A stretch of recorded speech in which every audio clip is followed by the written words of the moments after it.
लगा दूँ screen share share. ठीक है। अच्छा, बस यहाँ पे इसको भी। अच्छा, सेकंड लेक्चर मैंने अपलोड नहीं किया था ना यूट्यूब के ऊपर, वो मैं जहन से निकल गया था आप लोग का। तो मैंने ये अपलोडिंग पे लगा दिया है। जैसे ही सेकंड कंप्लीट हो जाएगा ना, मैं आप लोग को लिंक शेयर कर दूंगा, ठीक है।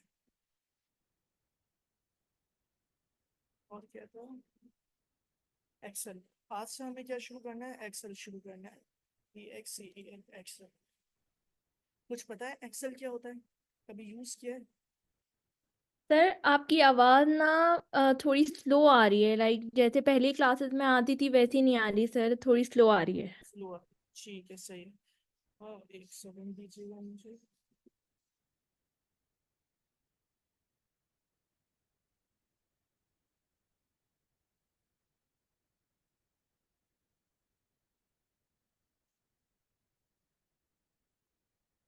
अच्छा, अब मुझे ये बताया कि आवाज़ वगैरह ठीक आ रही है क्या, या फिर अभी भी स्लो है?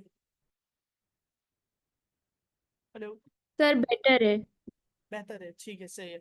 अच्छा तो चले, मैं ये बात कर रहा था कि आप लोग को एक्सेल के बारे में कुछ पता है कि एक्सेल क्या चीज़ होती है,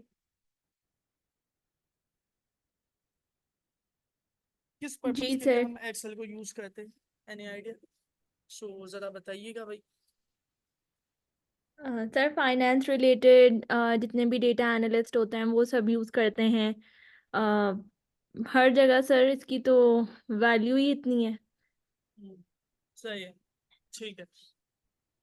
बिल्कुल ऐसा ही है। एक्सेल जो हमारे पास है ना, फाइनेंशियल डेटा को एनालाइज करने के लिए इस्तेमाल होता है। और इसके साथ साथ अगर हमें डेटा को एनालाइज करना है, फोरकास्टिंग करनी है, सिर्फ फाइनेंस नहीं, हर तरीके के डेटा को हम एनालाइज और उसकी फोरकास्टिंग वगैरह कर सकते हैं। ठीक है। सो एक्सेल हमारे पास उसके अंदर भी इस्तेमाल होता है इसी तरीके से। ठीक है। अब सबसे ज्यादा जो एक्सेल का इस्तेमाल है ना, वो हमारे यहाँ पे अकाउंटिंग और फाइनेंस के अंदर है। रीजन इसका क्या, अकाउंटिंग और फाइनेंस के अंदर इसके इस्तेमाल होने का कोई बता सकता है क्या, दोनों में से? थर्ड वन किसने ज्वाइन किया है? जी। रीजन क्या हो सकता है कि इसका सबसे ज्यादा जो एक्सेल है हमारे पास अकाउंटिंग एंड फाइनेंस में इस्तेमाल होता है, कोई आइडिया? क्योंकि सर हम। इसमें इनबिल्ट सारे फॉर्म होते हैं, सारी चीज़ें होती हैं जो उस प्रोसेस को करने एनालाइजिंग करने में जो है सर इजी हो जाता है। सारे फॉर्मूलाज फंक्शन सब इस तरीके से होते हैं कि इजी हो जाता है हर काम। सही है, बिल्कुल ऐसा ही है। एक्सेल के अंदर हमारे पास चीजें तो मौजूद होती हैं, बट असल में हमारे पास रियल वर्ल्ड के अंदर जो सबसे ज्यादा डेटा अवेलेबल है ना, वो फाइनेंस का डेटा अवेलेबल है। फाइनेंस या इकोनॉमिक्स डेटा हमारे पास सबसे ज्यादा अवेलेबल है। ठीक है। जिस वजह से जो एक्सेल का इस्तेमाल होता है ना सबसे ज्यादा, वो फाइनेंस के ही अंदर इस्तेमाल होता है। अब अगर मेरे पास उससे ज्यादा अगर मैं बात करें एक्सेल, क्या कहते हैं, इकोनॉमिक्स और फाइनेंस के अलावा अगर हम बात करें, तो हमारे पास जो डेटा अवेलेबल होता है वो stars and quasar, space science का भी डेटा हमारे पास अवेलेबल है। बट हमारे पास सबसे ज्यादा जो रियल वर्ल्ड के अंदर यूज होता है ना डेटा, जिसका हमें बेनिफिट वगैरह दिखता है, वो है फाइनेंस का डेटा। ठीक है। सो इस वजह से एक्सेल सबसे ज्यादा यूज होता है फाइनेंस के डेटा के अंदर। अच्छा, अब एक्सेल के अंदर आप सबको पता है कितनी रॉस और कॉलम है? रॉस को मालूम करने के लिए हम क्या कर सकते हैं, अगर मुझे नंबर ऑफ रॉस देखनी हो एक्सेल के अंदर कितनी मौजूद है, तो मैं क्या करूंगा, मैं अपने कंट्रोल का बटन, आपके लैपटॉप के ऊपर या कीबोर्ड के ऊपर कंट्रोल का बटन होगा, ठीक है, कंट्रोल के बटन को प्रेस करें। अच्छा, कीबोर्ड तो पता है ना, कीबोर्ड कीबोर्ड तो आप लोगों ने देखा हुआ होगा इजीली। फिर भी मैं कीबोर्ड की पिक खोल देता हूँ, KEY, बोर्ड, कीबोर्ड पिक। ठीक है। इसके अलावा अपनी स्पीड को टेस्ट करने के लिए आप टाइपिंग स्पीड का इस्तेमाल कर सकते हैं। ठीक है, वहां से आप अपनी स्पीड वगैरह चेक कर सकते हैं। अच्छा, दिस वन कहाँ आ गया मेरे पास, ये वाला सही रहेगा। इस वाली इमेज को मैं ओपन करता हूँ।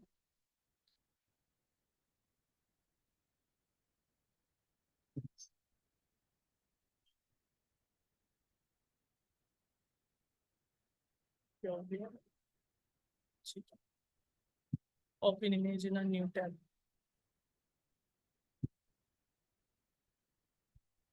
कंट्रोल के button, this one is a control button and arrow key का जो डाउनवर्ड बटन है, आप इसको प्रेस करेंगे ना तो आप डायरेक्ट कहाँ पहुंच जाएंगे, लास्ट रॉ के ऊपर पहुंच जाएंगे। मैंने कंट्रोल और एरो की के डाउन बटन को प्रेस किया तो आप देखें मैं बिल्कुल लास्ट रॉ के ऊपर आ गया। एक्सेल के अंदर टोटल हमारे पास कितनी रॉस है, 10,48,576। अच्छा, बताने का ये मकसद नहीं है कि आप लोग इसको रट्टा मार के याद करें। बेसिकली जब आप माइक्रोसॉफ्ट वगैरह का टेस्ट देंगे ना तो हो सकता है उसके अंदर एमसीक्यूज के अंदर पूछा जाए, तो आपको एक्सेल, एमएस वर्ड और पावर पॉइंट तो यूज करना अलाउ होता, मगर चूंकि अब जहन में हम चीजें रट्टाफिकेशन का दौर खत्म हो गया, अब हमारे पास जीपीटी आ गया। जीपीटी यूज किया है ना आप दोनों ने?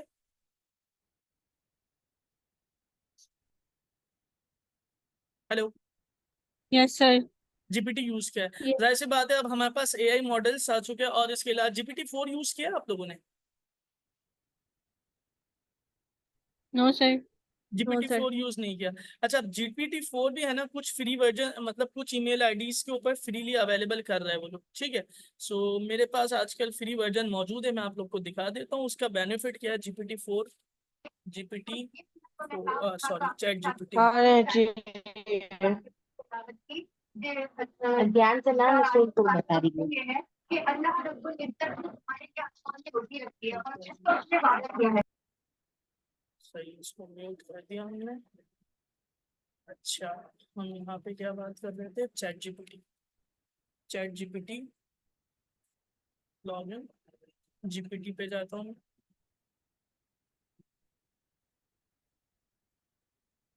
नेट स्लो चल रहा है, आवाज वगैरह अगर आप लोग को डाउन आ रही हो मुझे बता दीजिएगा, मैं स्विच कर लूंगा इंटरनेट, ठीक है। अच्छा, अब चैट जीपीटी 4 का बेनिफिट हमारे पास क्या है, इसके अंदर हमारे पास बहुत सारे एक्सटेंशंस मौजूद हैं।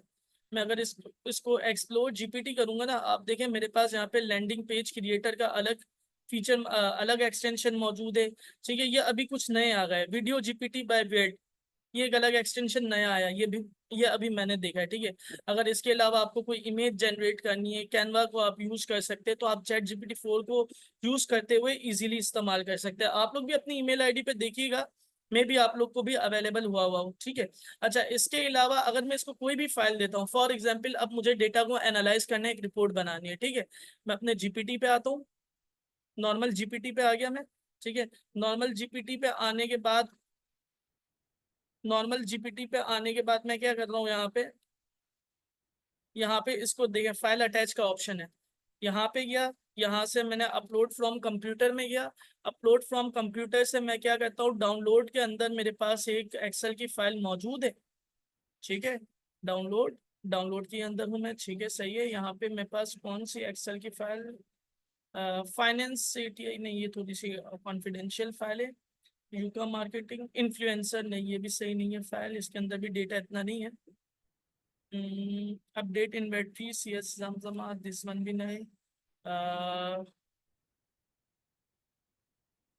दिस वन, मैं इस वाली फाइल को ओपन करता हूँ, बैंक सपोर्ट, बल्कि इसके अलावा भी छोड़े, मैं अपनी फाइल को ओपन करता हूँ। लोकल डिस्क ई में नहीं जाता है, कहाँ गया है?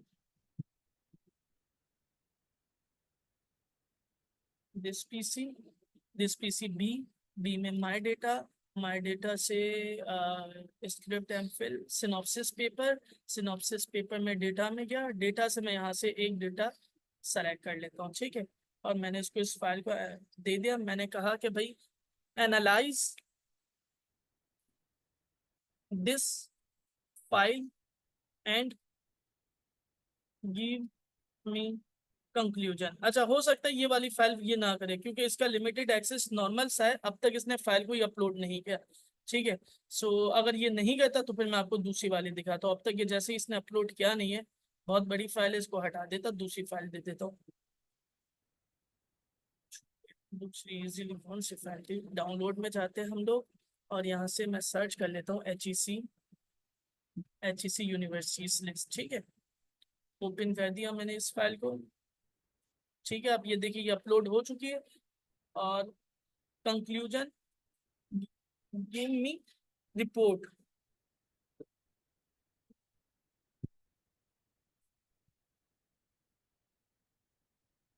इंटर प्रेस कर दे। अब देखिएगा ये एनालाइज कर रहा है, जीपीटी 4 हमारे लिए कितना अच्छा काम करके दे रहा है, ये एनालाइज करके दे रहा है। इसी तरीके से आप लोगों ने 9 मैट्रिक के अंदर अगर कंप्यूटर लिया हुआ तो फ्लो चार्ट के बारे में सुना है कुछ?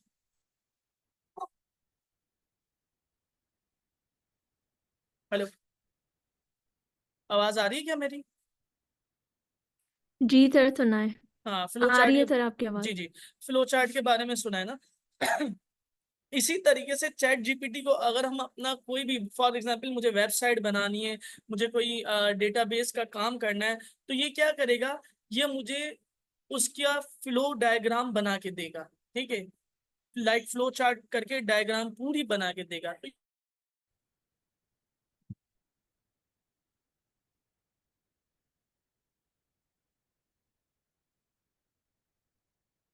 ठीक है, तो आप देखिए इसने क्या किया भाई, इसने पूरी फाइल को एनालाइज करके मुझे पूरी रिपोर्ट बना के दे दी। इस फाइल के अंदर मेरे पास HEC से रिलेटेड यूनिवर्सिटीज के नेम थे, ठीक है, उनकी ईमेल आईडी थी, उनका पोस्टल एड्रेस था। तो मुझे अब इस फाइल को एनालाइज करने की जरूरत नहीं पड़ी, जीपीटी ने खुद इसको एनालाइज किया और मुझे एक कंक्लूजन रिपोर्ट बना के दे दी, और टेबल्स को मेरे तमाम को सेपरेट भी कर दिया, जिसको देखते हुए अगर मेरा कोई सीनियर बंदा है उसको मैं पूरी प्रेजेंटेशन रिपोर्ट इजीली दे सकता हूँ प्रेजेंटेशन बना के। तो GPT-4 का ये हमारे पास कुछ एडवांटेजेस है। ठीक है, अच्छा, अगर मुझे कोई राइटिंग करनी है, रिसर्च एंड एनालाइज का काम करना है, अलबत्ता अगर मुझे लाइफ स्टाइल से रिलेटेड भी डिस्कशन करना, तो जीपीटी के पास अलग से एक्सटेंशन मौजूद है, लाइक एस्ट्रोलॉजी हो गया, यानी कि इसके अंदर आप जो स्टार्स के बारे में, वैसे तो जो हमें बताया जाता है कि भाई पाइसिस आपका स्टार है, लियो आपका स्टार है, this is not a star. मेरा ताल्लुक स्पेस साइंस से है, तो वो बेसिकली कॉन्स्टलेशन से, ठीक है, अ ग्रुप ऑफ स्टार्स है वो। सो बट जो बिलीव रखते हैं इस चीज के ऊपर, एस्ट्रोलॉजी के ऊपर, वो इस चीज को यूज करते होंगे यकीनन। बाकी इसके अलावा अगर आप ट्रैवलिंग करना चाह रहे, कुछ भी करना चाह रहे, तो जीपीटी आपको अच्छे तरीके से गाइडलाइन प्रोवाइड करेगा। ठीक है, क्लियर? GPT-4 का ये बेनिफिट है सबसे ज्यादा। अच्छा, अब इसके अलावा हमारे पास और भी मॉडल्स आ चुके, तो उनको भी हम यूज कर सकते हैं। इसको मैंने क्लोज कर दिया। सो मेरे पास जो है ना,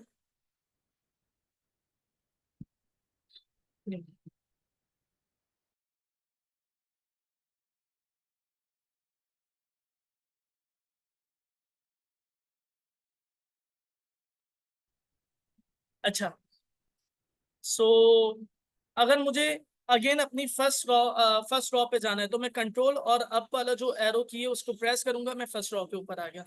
मुझे लास्ट कॉलम के ऊपर जाना है, तो मैंने कंट्रोल के बटन को प्रेस किया और राइट साइड के एरो की को प्रेस करूंगा, तो मैं राइट साइड लास्ट कॉलम पे आ जाऊंगा। इसी तरीके से अगर मुझे अगेन फर्स्ट कॉलम पे आना है, तो मैं कंट्रोल के बटन को प्रेस करके लेफ्ट साइड के एरो की को प्रेस करूंगा, तो मैं फर्स्ट कॉलम पे फिर से आ गया। ठीक है, अच्छा, अब मुझे आप देखें जरा कि नंबर ऑफ रॉस तो पता चल गई मेरे पास कितनी रॉस है, 10,48,576। ठीक है, लेकिन मुझे नंबर ऑफ कॉलम नहीं पता चले। तो नंबर ऑफ कॉलम, अब जाहिर सी बात है मुझे रट्टा तो नहीं मारना ना, तो और यहाँ पे कॉलम का नेम क्या आ रहा है, XFD आ रहा है, आखिरी कॉलम कौन सा है मेरे पास, XFD है। तो मैं क्या करूंगा, यहाँ पे एक फंक्शन है मेरे पास काउंट ब्लैंक का, ठीक है, इक्वल्स टू CO। अच्छा, मुझे कोई भी फंक्शन यूज करना है, तो उससे पहले मैं एक्सेल के अंदर कौन सा बटन यूज करता हूँ, इक्वल्स का। ठीक है, equals to COUNT, count BLA। आप देखें मेरे पास यहाँ पे इसने सजेस्ट भी कर दिया। मैंने टैब के बटन को प्रेस किया, टैब के बटन को प्रेस करने के बाद मैंने इसको एड्रेस बता दिया। ये क्या करेगा, जितने भी एम्प्टी सेल होंगे मेरे पास उन सबको काउंट करके दे देगा। मैंने सेलेक्ट किया, सेलेक्ट करके शिफ्ट कंट्रोल और लेफ्ट साइड के एरो की को प्रेस कर दिया, तमाम को इसने सेलेक्ट कर लिया, कॉलम A तक पहुंच गया। ठीक है, मैं इंटर प्रेस करूंगा, तो आप देखिए मेरे पास इसने कितना काउंट दे दिया, 16,383। अब मुझे बताएं मेरे पास कितने कॉलम है एक्सेल के अंदर, 16,383 सर। ये तो मेरे पास काउंट का रिजल्ट आया है 16,383। और कोई आयजा?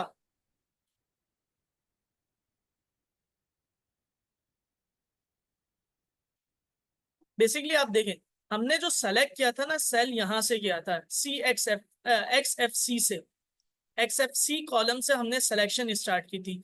तो हमारे पास एक और कॉलम भी तो है जिसके अंदर मैंने ये फॉर्मूला लगाया है, तो टोटल कितने हमारे पास कॉलम हो गए 16,384।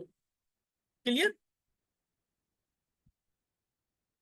क्लियर? Yes sir. ठीक है, तो जिस कॉलम के ऊपर हम सेल को एक्टिव करेंगे वहां पे भी हमने फॉर्मूला लगाया है। तो ये आपके पास जस्ट एमसीक्यूज में आता है। आप देखें यहाँ पे ये एम्प्टी हो गया सेल, अगेन मैं अगेन फॉर्मूला लगा रहा हूँ, इक्वल्स टू COUNT काउंट। ठीक है, अब ये काउंट के बहुत सारे फंक्शंस मेरे पास आ गए, count, counta, count blank, count if. तो हम यहाँ पे यूज कर रहे हैं कौन सा, काउंट ब्लैंक्स का, क्योंकि मुझे यहाँ पे ब्लैंक्स को काउंट करना है। अब कहाँ से काउंट करना है, तो मैंने एरो की से इसको बता दिया।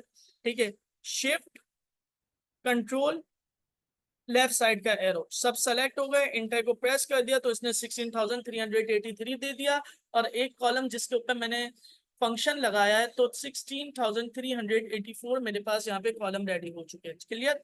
अच्छा, अब मुझे क्या करना है, अगेन अपनी फर्स्ट रॉ के ऊपर जाना है, तो मैंने कंट्रोल और अप का बटन प्रेस कर दिया तो मैं सबसे फर्स्ट रॉ के ऊपर आ गया, और फर्स्ट कॉलम के ऊपर आना है तो मैंने क्या किया, कंट्रोल और लेफ्ट साइड के बटन को प्रेस करके मैं फर्स्ट कॉलम के ऊपर आ गया। ठीक है, अब मेरे पास नेक्स्ट मुझे क्या परफॉर्म करना है, मैं चाह रहा हूं कि मेरा जो मतलब कि ए सेल है, ये कौन, ये क्या चीज है, ये मुझे बताएं, इसको क्या कहते हैं हम लोग?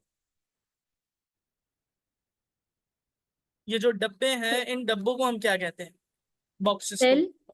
सेल कहते हैं। वैसे मैंने बता दिया था, बट अगर आपको इसको थोड़ा सा समझना हो कि आप इसको सेल क्यों कहते हैं, तो आप इसको इंटरसेक्टेड पॉइंट कहते हैं। मैं पेंट का पेंट, ठीक है, रॉ और कॉलम मिलके जो इंटरसेक्टेड पॉइंट बनाते वो क्या कहलाता, सेल कहलाता। कंट्रोल Z, रॉ मेरी कौन सी होती है, हॉरिजॉन्टल लाइंस मेरी कौन सी होती, रॉस होती। ठीक है, हॉरिजॉन्टल लाइंस कौन सी होती, रॉ होती। और इसी तरीके से जो वर्टिकल लाइंस है ये क्या है, कॉलम्स है। ठीक है, अब इनके बीच का जो इंटरसेक्टेड पॉइंट है, like this one, this box, in boxes को हम क्या कहते हैं, सेल कहते हैं। ठीक है, रो और कॉलम का जो इंटरसेक्टेड पार्ट है वो क्या कहलाता है, सेल कहलाता है। मैं कह रहा हूं कि जो मेरे पास A1 सेल है, A1 सेल से क्या मुराद, एक कॉलम 1 रो। अब मैं अगर आपसे बात करूं B9 सेल, तो इसका मतलब क्या होगा,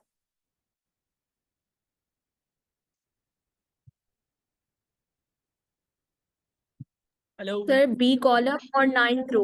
B कॉलम और 9 रो, यानी कि this one cell.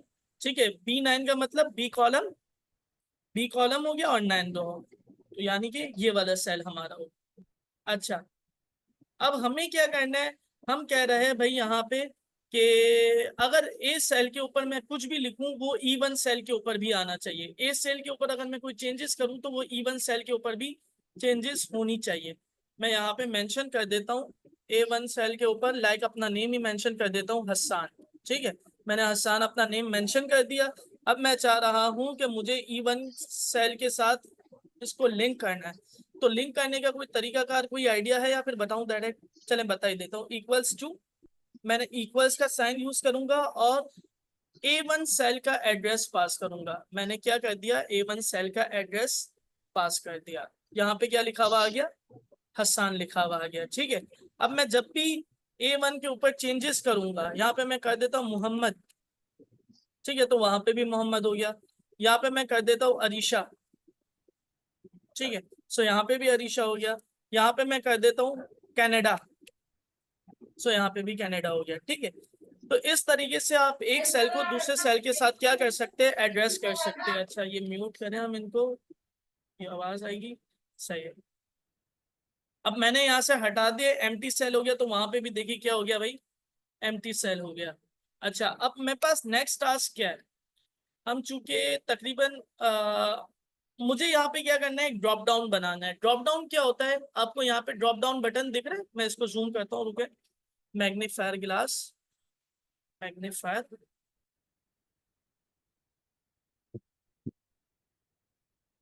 This one, journal के बराबर में आपको एक एरो की दिख रहा है, यस सर। इस तरह के बटन को हम क्या कहते हैं, ड्रॉप डाउन बटन कहते हैं। ठीक है, अब मैं क्या चाह रहा हूँ कि मैं अपने सेल के ऊपर ड्रॉप डाउन बटन बनाऊं। ठीक है, तो हम उसके लिए क्या करेंगे, उसके लिए हम एक काम करते हैं, नई शीट बना लेते हैं। अभी हम कौन सी शीट के ऊपर है, यहाँ पे देखिए लिखा हुआ है क्या, शीट 1। ठीक है। इसी तरीके से मैं क्या करूंगा, यहाँ पे एक और प्लस के साइन को प्रेस करके शीट 2 को ओपन कर दूंगा। ठीक है, मुझे शीट 1 का नेम चेंज करना है, मैं इसको नेम चेंज कर देता हूँ, डैशबोर्ड कर देता हूँ। ठीक है, मुझे इसका कलर चेंज करना है, कलर भी चेंज कर सकता हूँ। मैं राइट क्लिक करूंगा अपनी शीट के बटन के ऊपर और टैब कलर पे जाऊंगा। टैब कलर पे जाने के बाद मैं यहाँ से कोई सा भी कलर सेलेक्ट कर लूंगा। मैंने येलो ले लिया है। ठीक है, इसी तरीके से शीट 2 के बटन का, शीट 2 का भी मुझे नेम चेंज करना है, तो मैं मैंने यहाँ पे राइट क्लिक किया और रीनेम के ऊपर चला गया और इसका मैं नाम कर देता हूँ डेटा। ठीक है, इसका कलर भी चेंज करना है तो मैं राइट क्लिक करूंगा और टैब कलर में जाऊंगा। सॉरी, कंट्रोल Z, हाइड हो गई शीट,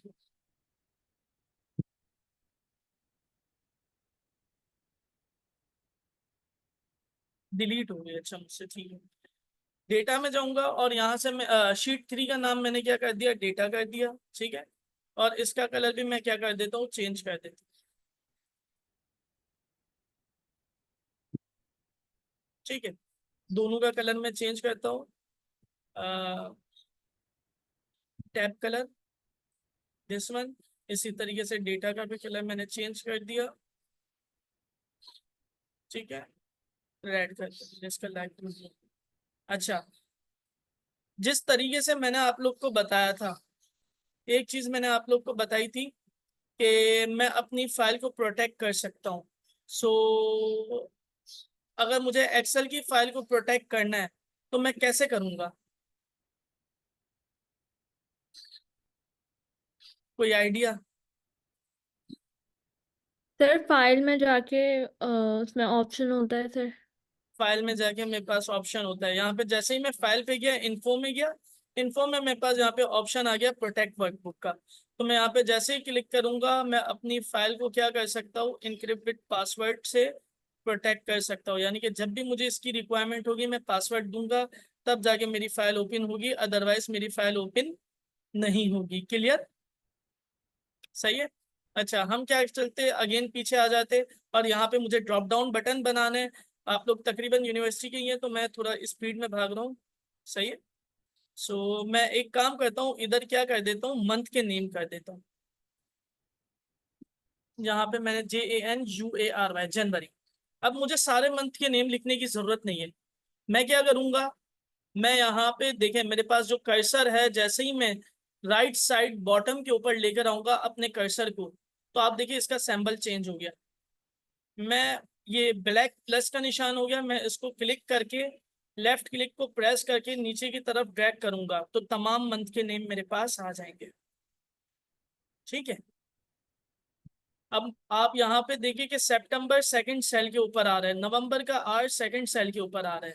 ठीक है, तो इसका मतलब मुझे क्या करना है, अपनी सेल की विड्थ को बढ़ाना है, यानी कि मेरे कॉलम की विड्थ क्या है, कम है। उसके लिए मैं क्या करूंगा, अपने कर्सर को कॉलम के ऊपर लेकर जाऊंगा। ठीक है, और कॉलम के बॉर्डर पे ले आऊंगा। मेरे कर्सर चेंज हो चुका है। ठीक है, अब मैं डबल क्लिक करूंगा तो आप देखिए इसकी विड्थ क्या हो गई, इंक्रीज हो गई। मैं इसको मैनुअली भी कर सकता हूँ, कर्सर को प्रेस करके मैनुअली भी इसकी विड्थ कम और ज्यादा कर सकता हूँ मैं। ठीक है, अगर मुझे डबल क्लिक करके करना है तो ये जो वर्ड होंगे उनके साइज के मुताबिक इसकी विड्थ को क्या कर देगा, एडजस्ट कर देगा। अब मुझे क्या करना है, यहाँ पे एक ड्रॉप डाउन बनाना है, मंथ, MONTH, मंथ। मैंने यहाँ पे लिख दिया ताकि जहन में रहे, month drop down.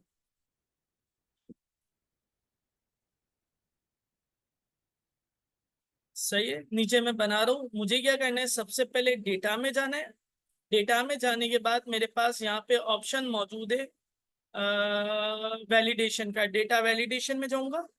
Data validation में जाने के बाद डेटा वैलिडेशन को क्लिक करूंगा। ठीक है, सेटिंग्स में ही रहना है मुझे। सेटिंग्स में मेरे पास यहाँ पे जहाँ एनी वैल्यू लिखा हुआ आ रहा है ना, इस ड्रॉप डाउन बटन को ओपन करके यहाँ से मुझे क्या सेलेक्ट कर लेना है, लिस्ट को। ठीक है, अब मुझे जहाँ पे सोर्स लिखा हुआ आ रहा है, इधर प्रेस करना है अपने कर्सर को और इसको लिस्ट प्रोवाइड करनी है। तो लिस्ट मेरे पास शीट नंबर 2 में मौजूद है, डेटा वाली शीट में मौजूद है। तो मैं डेटा वाली शीट के ऊपर क्लिक करूंगा। आप देखिए इसने डेटा की शीट को उठा लिया और इसके साथ साथ मैं अपनी लिस्ट जनवरी से लेके जनवरी से लेकर दिसंबर तक जो मंथ के नेम है, इन सबको मैंने क्या कर लिया, सेलेक्ट कर लिया। सेलेक्ट करने के बाद मैं क्या प्रेस करूंगा, ओके प्रेस कर दूंगा, तो आप देखें मेरे पास यहाँ पे ड्रॉप डाउन बटन बन के आ गया। अब मैं यहाँ पे कोई सा भी मंथ इजीली ले सकता हूँ। ठीक है, इसका बेनिफिट क्या होता है कि भाई मैं एक तरफ मैंने अपने तमाम डेटा को सेट कर दिया और इसके बाद जब मुझे रिक्वायरमेंट है उसके मुताबिक मैंने अपने डेटा को कॉल करवा लिया, पिक कर लिया। ठीक है, इसका अच्छा अब मुझे अज्यूम कर लें कि मुझे मंथ का नेम चेंज करना है। फॉर एग्जांपल मैं चाह रहा हूं कि भाई अप्रैल नहीं होना चाहिए, APR होना चाहिए, स्मॉल लेटर में होना चाहिए। ठीक है, मार्च ना हो, MAR हो।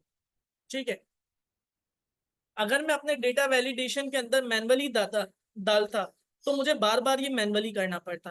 क्योंकि मैंने एक एक्सेल की शीट के अंदर अपने तमाम डेटा को मेंशन कर दिया है, तो अब मुझे जब भी चेंजेस करनी होगी मैं इस फाइल के अंदर चेंजेस करूंगा और वहां पे मैं बेनिफिट देख लूंगा। जनवरी का J मुझे स्मॉल चाहिए, कैपिटल नहीं।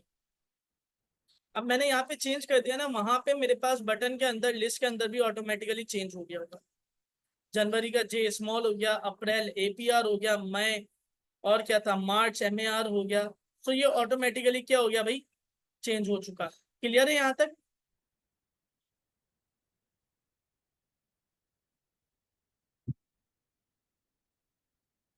मैसेज आया है जी। इस्माइल सवाल कीजिए आप अपना।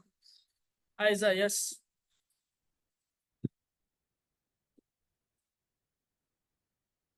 अगर आपका क्वेश्चन नहीं है तो काइंडली अपना हैंड को रेस कर दें, डाउन कर दें प्लीज।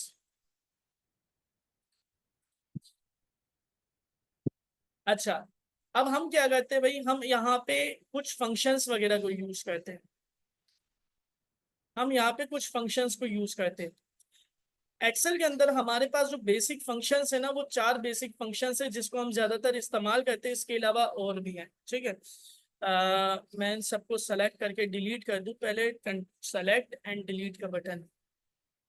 ठीक है, अच्छा अब मुझे क्या करना है, मुझे कौन कौन से फंक्शन यूज करने हैं बेसिक जो है। नंबर 1 हो गया सम, नंबर 2 मिनिमम,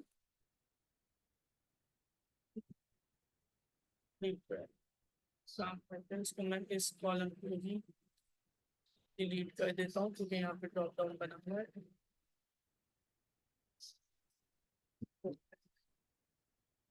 सम, ठीक है, minimum, maximum, average, count, COUNT। मैंने डायरेक्ट इंटर प्रेस किया है। ठीक है, अब अज्यूम कर ले मेरे पास मिनिमम जो है ना, इसकी स्पेलिंग गलत हो गई है। ठीक है, अब मुझे इस सेल को एक्टिव करना है। ठीक है, तो मैं कौन सा बटन प्रेस करूंगा सेल को एक्टिव करने के लिए? या तो मैं अपने माउस को 2 बार क्लिक करूंगा। ठीक है, आप देखें मेरे पास सेल के अंदर पॉइंटर आ चुका है। ठीक है, या दूसरा तरीका कार क्या है मेरे पास जो कीबोर्ड से है, मैं F2 का बटन प्रेस करूंगा। F2 का बटन जैसे ही प्रेस करूंगा, ठीक है,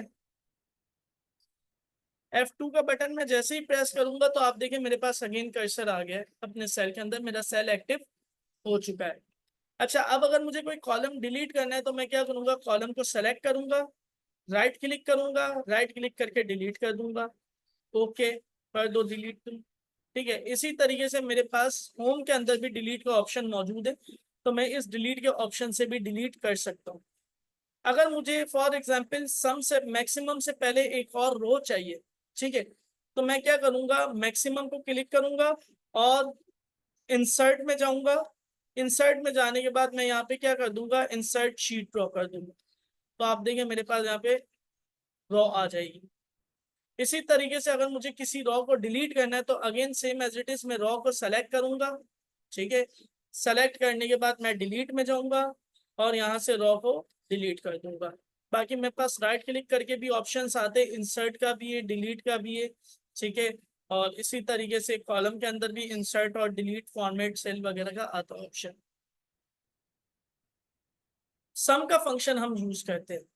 हमें क्या करना है, हमारे पास कुछ डेटा मौजूद है। अज्यूम कर लेते हैं मेरे पास यहाँ पे डेटा कितना मौजूद है, कुछ मार्क्स मौजूद है 50, 55, 65, 75,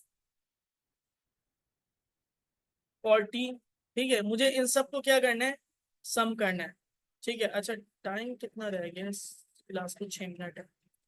मैं अगर इन सबको सेलेक्ट करूं तो आप देखें मेरे पास नीचे भी सम लिखा हुआ आ रहा है, दिख रहा है मेरा cursor? Sum is equal to 285। But अगर मुझे फंक्शन को यूज करना है, दिख गया ना यहाँ पे? जी सर। ठीक है, मुझे यहाँ पे सम के फंक्शन को यूज करना है, तो मैं यहाँ पे क्या करूंगा, अपने सेल के ऊपर गया, मैंने इक्वल टू का साइन प्रेस किया और मुझे यहाँ पे सेल सम लिखा, सम का फंक्शन मैंने एक्टिव किया, SUM लिखा मैंने, सम का फंक्शन एक्टिव किया, टैब का बटन प्रेस किया। अब मुझे यहाँ पे मैंने सेल रेंज प्रोवाइड कर दी कि कहाँ से लेके कहाँ तक मुझे सम करना है। मैंने पांचों सेल को प्रेस कर दिया, इंटर प्रेस किया, आप देखिए 285 लिखा हुआ आ गया। अब मैं आपको वेरीफाई करके भी बता दूं तो यहाँ पे भी 285 लिखा हुआ आ रहा है, और जो मैंने फंक्शन इस्तेमाल किया उसका भी क्या लिखा हुआ आ रहा है, 285 लिखा हुआ आ रहा है। इसी तरीके से अगर मुझे मिनिमम चाहिए तो मिनिमम के लिए क्या करूंगा, मेरे पास मिनिमम का फंक्शन मौजूद है, इक्वल्स टू MIN, मिन करके मेरे पास मिनिमम का फंक्शन मौजूद है। मैं इसको टैप करके एक्टिव करता हूँ, आप ब्रैकेट ओपन करके भी एक्टिव कर सकते हैं, स्मॉल कैपिटल लेटर का कोई इसके अंदर प्रॉब्लम नहीं है फंक्शन को इस्तेमाल करने के लिए, ठीक है। अब मैं यहाँ पे भी अगेन सेल रेंज दूंगा, तो ये क्या करेगा, फंक्शन इस रेंज के अंदर जो मिनिमम वैल्यू होगी उसको रिटर्न करके मुझे दे देगा। क्लियर? मैं इंटर करता हूं तो मेरे पास आउटपुट क्या आना चाहिए, 40 आना चाहिए, क्योंकि 40 मेरे पास मिनिमम है। मैंने इंटर प्रेस किया तो 40 हो गया, ठीक है। अब अगर मैं 55 को 30 कर देता हूँ तो आप देखिए आउटपुट मेरे पास चेंज हो गया, सम भी मेरा क्या हो गया, चेंज हो गया है, ठीक है। ये क्या कर रहा है, पूरी रेंज में लूप चला रहा है, देख रहा है कि भाई मिनिमम वैल्यू कौन सी है, जो मिनिमम वैल्यू उसको रिटर्न करके दे रहा है। इसी तरीके से मेरे पास मैक्सिमम का भी फंक्शन है, जिसको मैक्स से मैं रिप्रेजेंट करता हूँ MAX से, ठीक है। अब ये मैक्सिमम का फंक्शन मुझे क्या करेगा भाई, मैक्सिमम वैल्यू प्रोवाइड करेगा, तो क्या आंसर आएगा, 75। अब इसी तरीके से मैं अगर 40 को 400 कर देता हूँ तो ये 75 नहीं देगा, 400 देगा, because 400 is greater value as compare to 75। अच्छा, आप इसी तरीके से एवरेज मुझे देगा, एवरेज क्या कैसे निकालते हैं, एवरेज कोई आइडिया?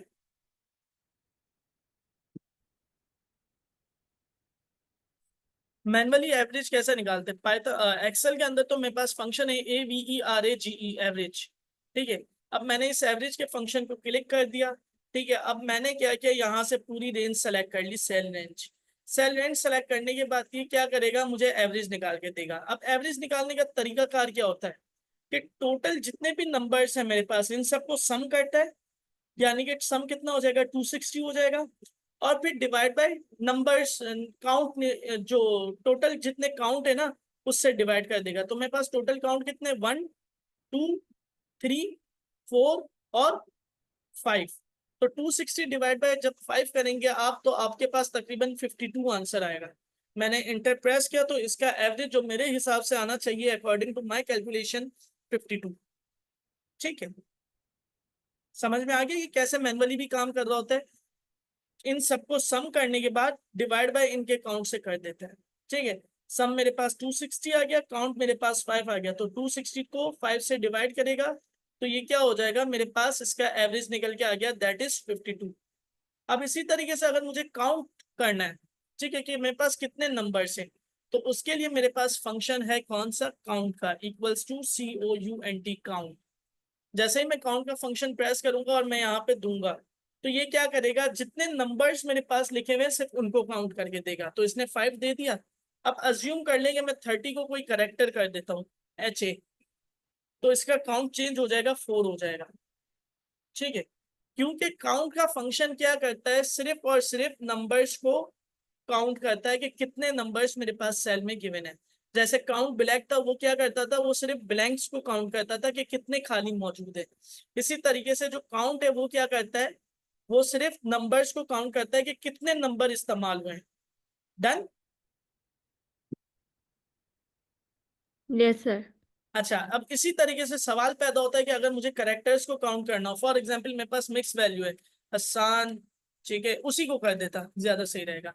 तो अब मैं इसको क्या कर देता हूँ, H कर दिया मैंने, इसको काउंट मेरा चेंज हो गया, 4 हो गया, इसको मैंने L कर दिया, ठीक है, तो काउंट मेरा कितना हो गया, 3 हो गया। लेकिन मुझे ये देखना है कि मेरे टोटल कितने फिल हैं, ठीक है। उसके लिए मेरे पास कौन सा फंक्शन होता है, काउंटा, COUNTA, काउंटा। सो मैंने इक्वल्स टू COUNT है, काउंटर का फंक्शन यूज किया, टैब से ओपन कर दिया। अब मैं इन पूरी सेल रेंज को सेलेक्ट कर लूंगा, तो आप देखिएगा कि जो इसके अंदर मेरे पास कैरेक्टर्स मौजूद हैं वो भी टोटल काउंट होके आ जाएंगे, तो इसका रिजल्टेंट आंसर मेरे पास आएगा 5। Got it my point? सही है। Yes, सर ये sir. सर ये नंबर्स और कैरेक्टर्स दोनों काउंट करेगा? जी, काउंटर का जो फंक्शन है ना वो दोनों को काउंट करेगा। Okay okay sir. अच्छा, मैं मीटिंग एंड कर रहा हूँ, 5 मिनट का ब्रेक करते हैं, आप लोग भी नमाज पढ़ ले, मैं भी नमाज पढ़ता हूँ, और ये एंड भी होने वाली है, ठीक है? सो 5 मिनट के बाद मैं लिंक शेयर करूँ।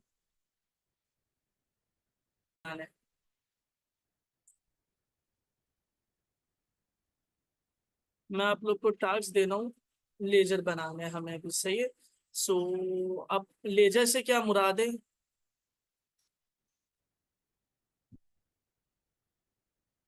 लेजर से क्या मुराद है भाई? लेजर एक ऐसी अकाउंट की शीट है जिसके अंदर आप अपना जो भी आपने एक्सपेंस किया है या फिर जो भी आपने अर्निंग की है वो तमाम एक प्लेटफॉर्म के ऊपर, टेबल के ऊपर जमा होते हैं। अगर आप में से कोई अकाउंट्स के डोमेन का होगा तो उसको क्लियर हो जाएगा। मैं इनिशियली क्या कर रहा हूँ, इन तीनों को सबको डिलीट कर रहा हूँ, ठीक है?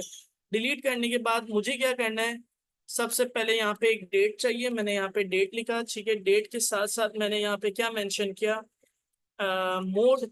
जब जो कोई अकाउंट का बंदा होता है वो अपने हिसाब से इसको मेंटेन करता है, मतलब टर्मिनोलॉजीज को चेंज करता है, बट हमें यहाँ पे सिर्फ अपनी उसके लिए चाहिए, अपने समझने के लिए चाहिए, और इसलिए मैं वो मेंशन कर रहा हूँ। डिस्क्रिप्शन, DESCRIPTION, डिस्क्रिप्शन, ठीक है? यहाँ पे paid amount, PAID, paid amount, AMOUNT, amount, ठीक है? पेड अमाउंट मैं यहाँ पे एक्टिव कर दूं, T नहीं लिखा मैंने, ठीक है? रिसीव्ड, RECEIVED, रिसीव्ड अमाउंट, ठीक है? और यहाँ पे मेरे पास क्या आ जाएगा, कैश इन हैंड, ठीक है? अब मुझे यहाँ पे क्या करना है, मेंटेन करना है। Ctrl+A करके मैंने यहाँ पे डबल क्लिक कर दिया किसी भी बॉर्डर के ऊपर, तो ये क्या करेगा, मेरी विड्थ को ऑटोमेटिकली एडजस्ट कर देगा सब कुछ, ठीक है? यहाँ पे देखिए सबका ऑटोमेटिकली एडजस्ट हो चुका है।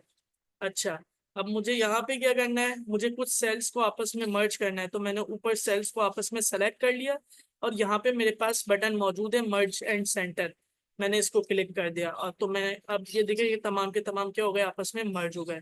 सेम एज इट इज आपके पास यहाँ पे अलाइनमेंट भी गिवन है, ये हॉरिजॉन्टल अलाइनमेंट है तीनों, और ये वर्टिकल अलाइनमेंट है।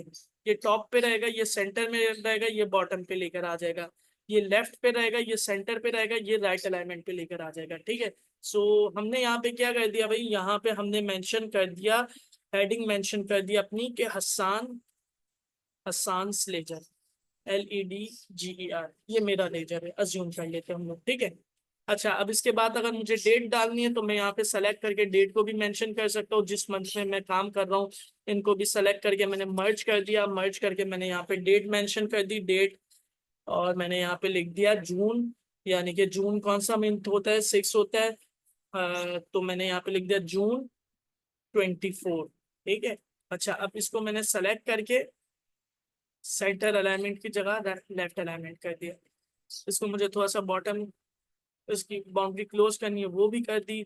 एल्स मेरे पास यहाँ पे ऑप्शन मौजूद है, ऑप्शन मेरे पास मौजूद है कि मुझे इसको क्या करना है, टॉप पे करना है, तो मैंने इसको टॉप पे कर दिया, ठीक है? सेंटर पे करूंगा, सेंटर पे हो जाएगा, बॉटम पे करूंगा, बॉटम पे हो जाएगा, सो हमने इसको टॉप पे कर दिया, ठीक है?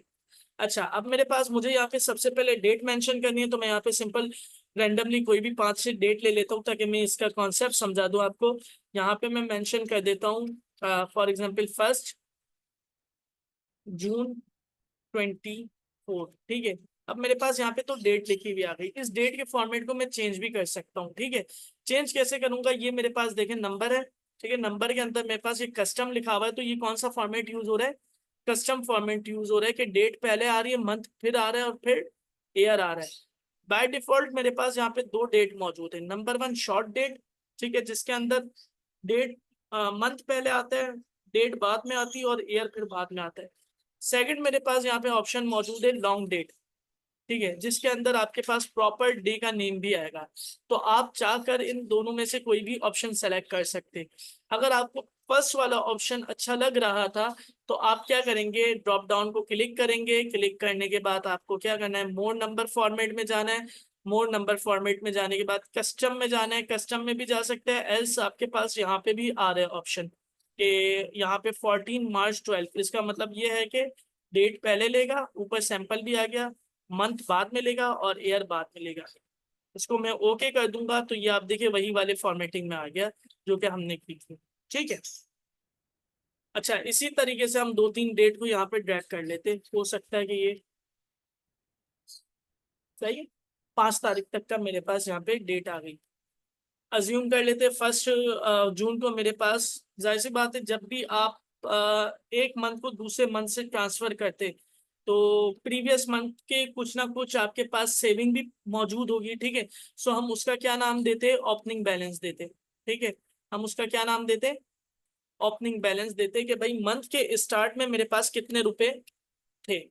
अब अगर किसी के पास जीरो है सो वो यहाँ पे जीरो मेंशन कर दे। अगर किसी के पास कुछ अमाउंट सेविंग की मौजूद है तो वो अपना अमाउंट सेविंग की कर भी सकता है। इससे आप ये कर सकते हैं कि आपके पास एक अपना अकाउंट मेंटेन कर सकते हैं।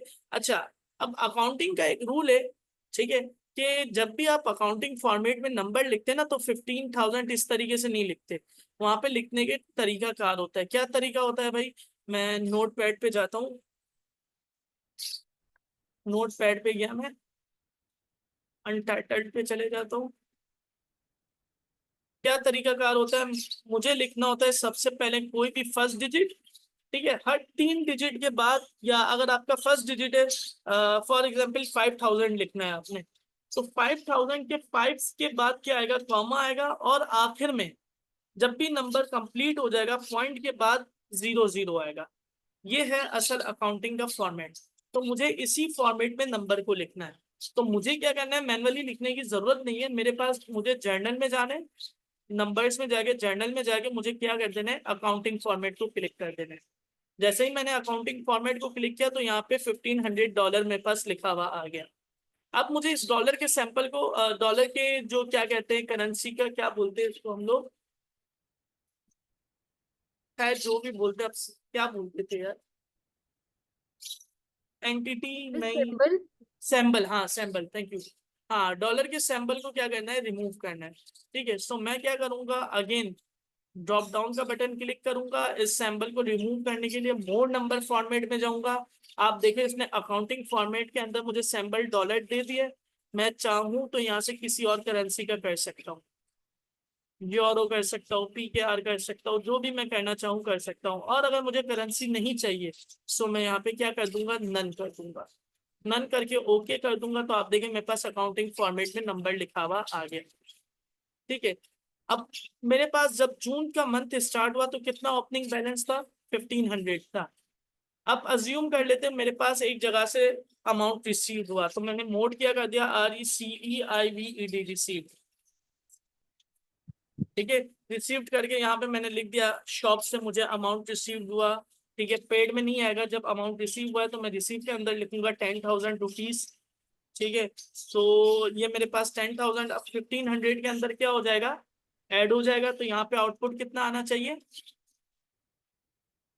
आउटपुट मेरे पास आना चाहिए 11,500 आना चाहिए। ठीक है, तो उसके लिए मैं क्या करूंगा वो भी बताता हूँ। अलबत्ता मुझे ये 10,000 को भी नंबर फॉर्मेट में करना है। तो जो 1,500 को मैंने नंबर फॉर्मेट में किया ना, मैं इस सेल के ऊपर जाऊंगा। सेल पे जाने के बाद फॉर्मेट पेंटर पे जाऊंगा। फॉर्मेट पेंटर पे जाने के बाद पेड अनपेड जितने भी मेरे पास करेंसी जहां जहां मुझे लिखनी है उन सबको सेलेक्ट करके मैं उन सबका फॉर्मेट को पेस्ट कर दूंगा। अब जहां कहीं भी मैं नंबर लिखूंगा ना तो वो अकाउंटिंग फॉर्मेट में मेरे पास ऑटोमेटिकली आ जाएगा। ठीक है, अच्छा अब मुझे क्या करना है, इसको प्लस करना है। सो मैंने क्या किया, इक्वल्स टू, अब मैं जो मैथमेटिक्स के ऑपरेशन है उनको इस्तेमाल करूंगा। क्या मैंने इक्वल्स टू का बटन प्रेस किया, इक्वल्स टू के बटन प्रेस करने के बाद मैंने जो मेरी अपर वैल्यू है 1,500, इस सेल को सेलेक्ट कर लिया, G4 को, प्लस रिसीव्ड अमाउंट। ठीक है, माइनस, क्योंकि पेड अमाउंट तो मेरे पास से जाएगी ना, सो मैंने यहाँ पे क्या कर दिया, माइनस पेड अमाउंट कर दिया, इंटर प्रेस कर दिया। सही है, अब 3 तारीख को मेरे पास से एक्सपेंस हुआ। ठीक है। एक्सपेंस आया, फॉर एग्जाम्पल बाइक का एक्सपेंस आ गया, कितना आ गया, 2000 रुपीज आ गया। ठीक है, आप देखें नंबर अकाउंटिंग फॉर्मेट में आ गया। अब मैं जैसे ही इस सेल को ड्रैग करूंगा तो ऑटोमेटिकली माइनस हो गया। 9500 रुपीज मेरे पास हैंड होना चाहिए, कैश इन हैंड हाथ में मौजूद होने चाहिए। ठीक है, सेम एज इट इज मैं यहाँ पे दो और एंटिटीज को इनको ही कॉपी सर पेस्ट कर लेता हूँ। जी सर प्रीवियस स्टेप रिपीट कर दें। ये फॉर्मूले वाला यस सर। भी कर देता हूँ। Control Z, control Z, control Z, control Z से हम प्रीवियस में जा सकते हैं। ठीक है, sorry, control Z, control Z, control Z, सही। अच्छा, मुझे क्या करना है, मुझे इन दोनों अमाउंट को प्लस करना है, 1500 और जो मुझे अमाउंट रिसीव होता है इन दोनों को प्लस करना है। ठीक है, और जो अमाउंट मेरी जेब से निकलता है तो वो क्या होगा, माइनस होगा, मैं खर्चा कर रहा हूँ। ठीक है, सो मुझे ये अमाउंट क्या करना है, माइनस करना है। सो मैं क्या करूंगा, इक्वल टू जो मेरी ऊपर ओपनिंग बैलेंस था उस वाले सेल को मैंने सेलेक्ट कर लिया, G4 को, प्लस जो मेरे पास अमाउंट रिसीव हुआ उस वाले सेल को मैंने सेलेक्ट कर लिया। ठीक है, माइनस जो मैंने अमाउंट पेड किया, ठीक है, उस सेल को सेलेक्ट कर लिया। G4, F5, E5 तीनों को मैंने सेलेक्ट कर लिया। ठीक है, अब मैं इंटर प्रेस करूंगा तो ऑटोमेटिकली यहाँ पे मेरे पास 11,500 टोटल होके आ गया। अब यहाँ पे अज्यूम कर ली कि भाई मैंने उसी दिन 2,000 रुपये खर्च भी कर दिए थे, तो अब तीनों 10,000 प्लस 1,500 11,500 हो गया, माइनस 2,000 रुपीज, तो कितना हो जाएगा, 9,500 हो जाएगा ना। तो यहाँ पे आप मैं इंटर प्रेस करूंगा तो 9,500 आ जाएगा।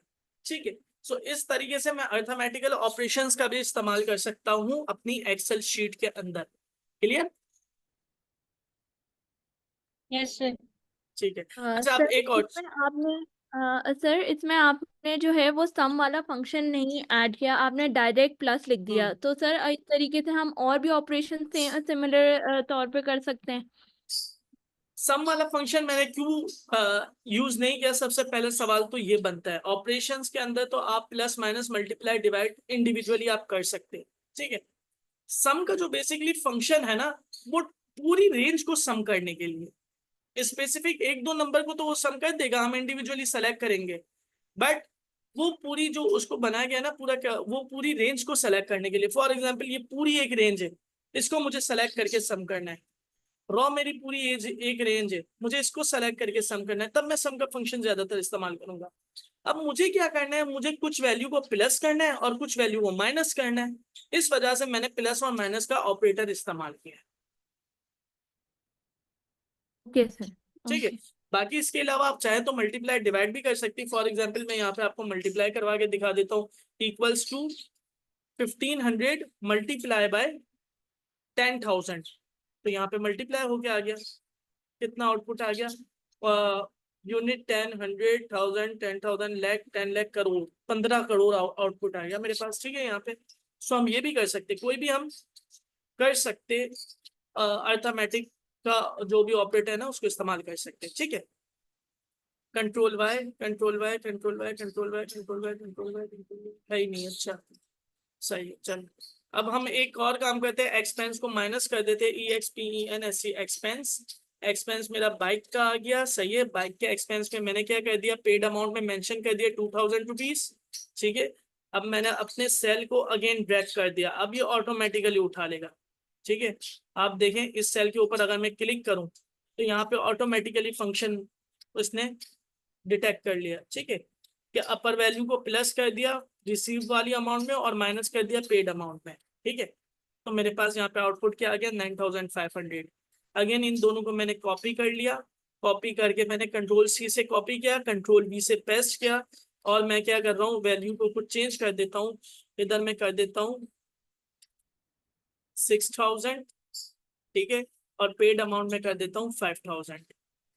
ठीक है, डिस्क्रिप्शन में के इलेक्ट्रिक का बिल हो गया, और साथ यहाँ पे मेरे पास क्या आ गया, बिजनेस टू भी US2 से मेरे पास ये अमाउंट आ गया। ठीक है, अब मैंने ड्रैग कर लिया तो लास्ट आउटपुट मेरे पास क्या होगा, यहाँ पे कौन बताएगा?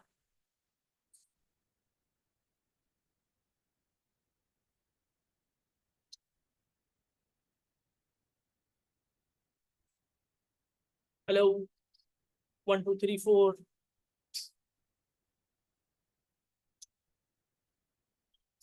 जी मेरे साथ मौजूद हैं क्या आप लोग?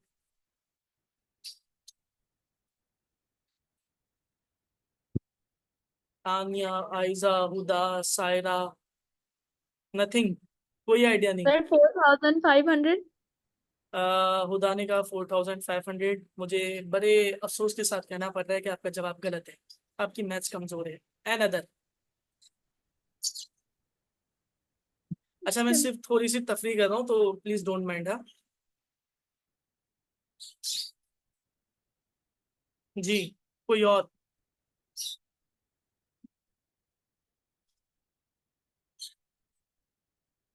No idea? 10,500। बिल्कुल 10,500 होगा, सही जवाब है ऐसा आपका। अच्छा देखिए क्यों, क्योंकि 9,500 में मैंने 6,000 को प्लस कर दिया तो कितना हो गया, 15,500 रुपया हो गया। और उसमें से मैंने 5,000 को माइनस कर दिया क्योंकि पेड हो रहा है वो। सो कितना आउटपुट मेरे पास आएगा, 10,500 रुपीज। ठीक है। सो 4,005 नहीं होगा, 10,500 होगा। आपने 6,000 को प्लस नहीं किया था खुदा। ठीक है। सो ये मेरे पास आउटपुट आ गया। क्लियर है यहाँ तक? अब अभी आपके पास अकाउंट में यस कितना सर। बैलेंस पड़ा हुआ है? अभी आपके पास अकाउंट में पड़े हुए 10,500। अब आपको देखना है कि बस इस मंथ आपको प्रॉफिट हुआ है या डेफिसिट हुआ है। अगेन मैं यहाँ पे मर्ज कर लेता हूँ, मर्ज करके मैंने यहाँ पे लिख दिया प्रॉफिट और deficit, PROFIT, profit slash deficit.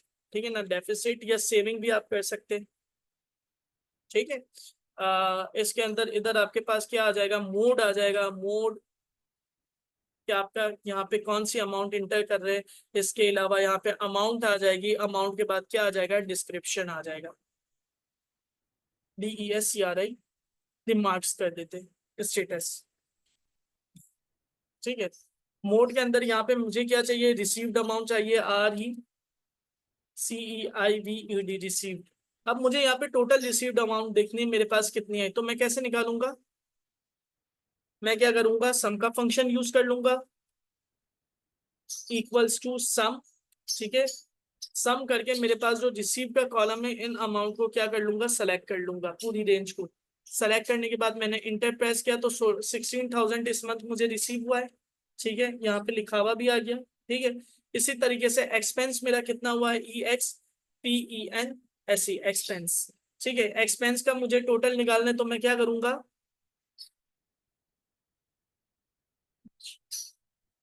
Again some का फंक्शन इस्तेमाल करूंगा। ठीक है, क्योंकि मुझे एक्सपेंस को अलग टोटल करना है और रिसीव्ड अमाउंट को अलग टोटल करना है। ठीक है, तो दोनों के लिए मैंने कौन सा फंक्शन इस्तेमाल किया, सम का फंक्शन इस्तेमाल किया। अगेन SUM सम मैंने फंक्शन इस्तेमाल कर लिया, sorry, SUM equals to sum, bracket open, और मैंने यहाँ पे अपनी रेंज प्रोवाइड कर दी। ठीक है, तो मेरे पास इस मंथ कितना एक्सपेंस आया, 7,000 एक्सपेंस हो गया। ठीक है। अब मुझे क्या करना है, अब मुझे यहाँ पे देखना है कि भाई मेरे पास टोटल अमाउंट जो रिसीव हुई है उसमें से मैं एक्सपेंस को माइनस कर दूंगा तो मैं, मेरे पास क्या आ जाएगा, प्रॉफिट आ जाएगा या सेविंग आ जाएगी। ठीक है। और अगर वो अमाउंट नेगेटिव चली जाती है तो मेरे पास क्या आ जाएगा, डेफिसिट हो जाएगा, यानी कि मैं लॉस में चल रहा हूँ, उधार पे चल रहा हूँ। ठीक है। तो उसके लिए मैं क्या करूंगा, इक्वल्स टू रिसीव्ड, क्योंकि भाई जो मुझे अमाउंट रिसीव हुआ है उसी में से ही मैं किसी को माइनस करूंगा ना। सो रिसीव माइनस एक्सपेंस। जैसे ही मैंने प्रेस किया तो यहाँ पे क्या लिखा हुआ आ गया, 9,000 रुपीज में क्या हूँ इस मंथ, अभी प्रॉफिट में हूँ। मैंने 16,000 रुपये कमाए। ठीक है, 16,000 रुपये में से मैंने क्या कहते हैं 7,000 रुपये इस मंथ खर्चा किया, तो मैं कितने 1,000 रुपीज इस मंथ प्रॉफिट में हूँ, 9,000 रुपीज। ठीक है। बट मेरे पास यहाँ पे कितना आ रहा है कैश इन हैंड, 10,500 आ रहा। तो ऐसा क्यों, जवाब दीजिए प्लीज।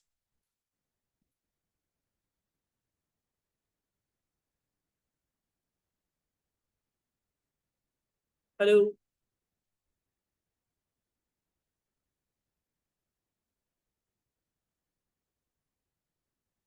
जी, कोई एक जवाब दे दे प्लीज।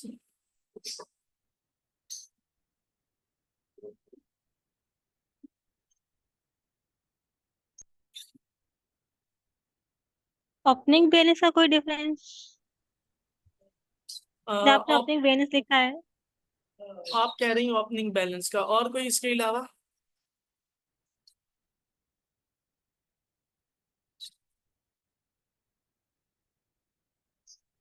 हम्म, जी सायरा, ताहिरा, अ, तानिया और हुदा।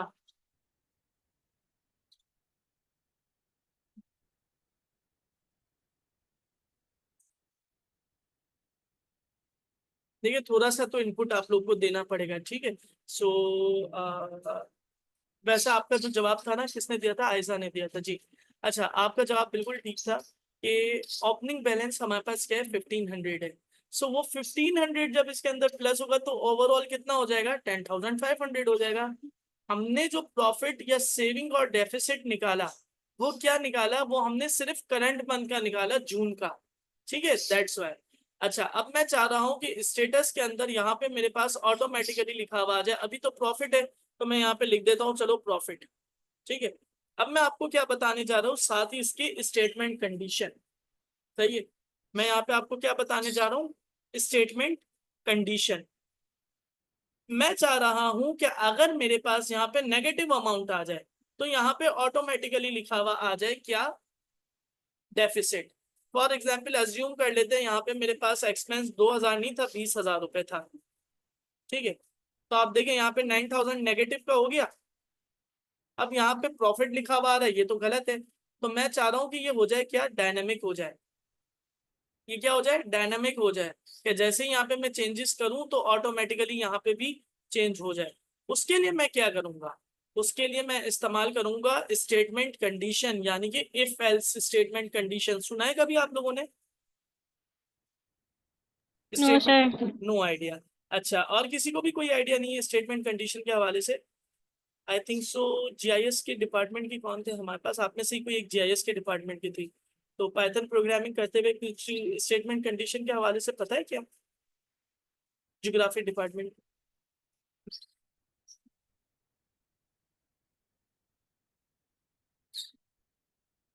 लेफ्ट करके जा रहे हैं यार।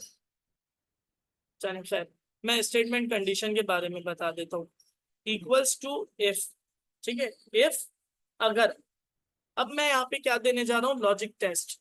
मैंने बता दिया कि ये जो 9,000 लिखा हुआ है, अगर यहाँ पे 9,000 का जो सेल है J11 इज लेस देन 0 हो, ठीक है ना। अब लेस देन 0 हो गया तो इसका मतलब क्या हो गया? हम डेफिसिट में चले गए, ठीक है। अगर ये J11 लेस देन 0 हो तब तुम क्या करो?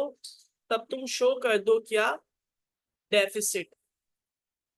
या उल्टा कर दे, आप इसको ग्रेटर देन 0 कर दे, ठीक है। ग्रेटर देन 0 हो तब तुम क्या कर दो? कॉमा लगाया मैंने, अब मैंने इसको बताया, तुम क्या कर दो? प्रॉफिट मेंशन कर दो, PROFIT, ठीक है। अगेन कॉमा लगाने के बाद अगर मेरा लॉजिक फॉल्स हो जाता है, यानी कि J11 से लेस वैल्यू मिलती, 0 से लेस वैल्यू मिलती, तब तुम क्या मुझे मेंशन करके दो? डेफिसिट। अच्छा, ये अभी आपको बिल्कुल सिंपल लग रहा होगा ये वाला डेफिसिट, डेफिसिट, ठीक है। हम इसके अंदर नेस्टेड भी देखेंगे जब मार्कशीट का आपको टास्क दूंगा अभी, ठीक है। इंटर में प्रेस कर रहा हूँ तो अभी देखिए इसने मुझे क्या मेंशन कर दिया? प्रॉफिट कर दिया। अब मैं इसको क्या करता हूँ? नेगेटिव में अमाउंट लेके जाता हूँ, 20,000 कर देता हूँ। ऑटोमेटिकली यहाँ पे मेरे पास चेंज हो गया डेफिसिट। अगेन मैं अगर इसको प्रॉफिट में जैसे ही जाएगा मेरी कंपनी, तो यहाँ पे मुझे ऑटोमेटिकली शो कर देगा कि मेरी कंपनी क्या है? प्रॉफिट में। क्लियर? No sir. अच्छा, कहाँ इशू आया अगर क्लियर नहीं है तो? सर जहाँ फॉर्मूला पुट किया आपने वहां से। वहां से, ठीक है। अच्छा, देखो हमारे पास क्या है यहाँ पे? इफ जो है ना बेसिकली स्टेटमेंट कंडीशन है, सही है। इफ क्या है? बेसिकली स्टेटमेंट कंडीशन है।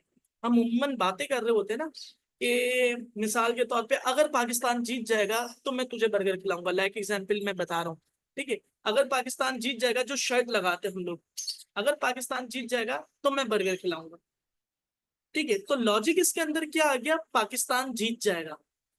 अगर पाकिस्तान नहीं जीतता, यानी कि लॉजिक हमारा फॉल्स हो जाता है, पाकिस्तान नहीं जीतता, तो हमें बर्गर खिलाने की कोई जरूरत नहीं है। इसी तरीके से यहाँ पे भी हम इसको लॉजिक टेस्ट करवा रहे हैं, कह रहे कि अगर, इफ का मतलब क्या है, अगर, अगर उर्दू में भी हमारे पास लॉजिक के लिए इस्तेमाल होता है, ठीक है। डिजाइन लॉजिक्स का पूरा एक कोर्स होता है जिसको उर्दू में मंतिक बोलते हैं, और ये हर डिपार्टमेंट के स्टूडेंट पढ़ते हैं अच्छे अंदाज में अपनी लॉजिक्स क्लियर करने के लिए। अगर इन शॉर्ट इसकी मैं बात करूँ ना कि लॉजिक क्लियर करने से फायदा क्या होता है, ये चौरंगियां घुमाने के लिए काम आता है कि आप लोगों को बातों में सही तरीके से लोगों के साथ बातों में खेल सकते हैं। जो मीडिया पर्सन बंदे, जो मास कम्युनिकेशन के मीडिया जो एंकर्स होते हैं, वो लोग इसी तरीके से बातों में घुमाते बातें करते हैं, ठीक है। तो हम यहाँ पे भी इसको यही बात कर रहे हैं कि अगर J11 क्या है, मेरे सेल का क्या है, एड्रेस है, J कॉलम 11 रो, ठीक है, J कॉलम और 11 रो। अगर J11 ग्रेटर देन, यहाँ पे कौन सा साइन लगाया मैंने, ग्रेटर देन का, अगर J11 ग्रेटर देन 0 है, ये लॉजिक ट्रू हो जाता है। इसको यूं समझे कि अगर पाकिस्तान जीत जाता है तो तुम क्या लिख के दो, प्रॉफिट लिख के दो। अगर J11 ग्रेटर देन 0 हो जाता है तो तुम क्या लिखो, प्रॉफिट लिखो। अगर पाकिस्तान नहीं जीतता तो क्या, मैं कोल्ड ड्रिंक पिला दूंगा, चलो।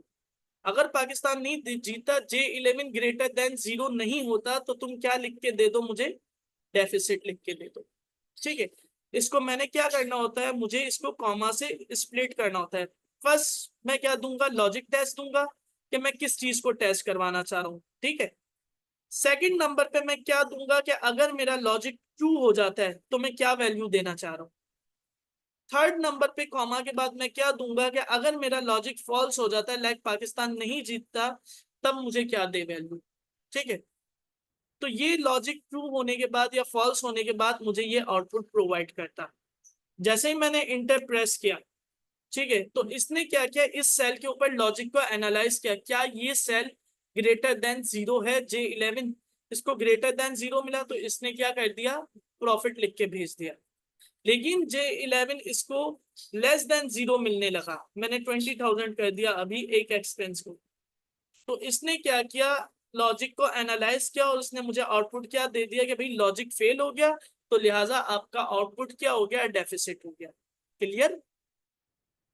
Yes, sir. Thank you. ठीक है, सही। अच्छा, तो हमारे पास क्या होता है भाई, ये स्टेटमेंट कंडीशन सप्लाई होती है। मैं आप लोग को एक टास्क दे रहा हूँ, ये तो आप लोग प्रैक्टिस करनी ही है, करनी है आप लोगों ने। मैं जो आपको टास्क दे रहा हूँ ना, अच्छा ये लेक्चर ग्रुप में भेज दिया गया है, ठीक है, MS ऑफिस का डन है। आप लोग को अगर दूसरे लेक्चर्स भी देखने हो तो देख सकते हैं, इशू नहीं है, ठीक है। और अगर किसी और की लाइव क्लासेस भी लेनी हो तो आप लोग बता सकते हैं, मैं ग्रुप में ऐड कर दूंगा। अच्छा, मुझे क्या करना था यहाँ पे, मार्कशीट, हाँ, मार्कशीट इन एक्सेल।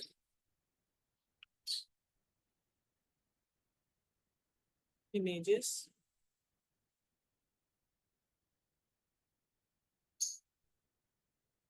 अच्छे से फॉर्मेट वाली चीजें ठीक, ये दिस वन सबसे इजी ऑफिस।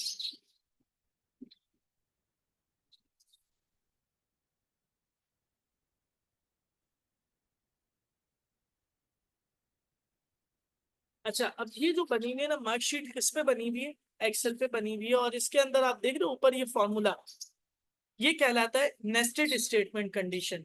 अगर के अंदर और अगर, इफ के अंदर एक और इफ, ठीक है। फॉर एग्जाम्पल कैसे कि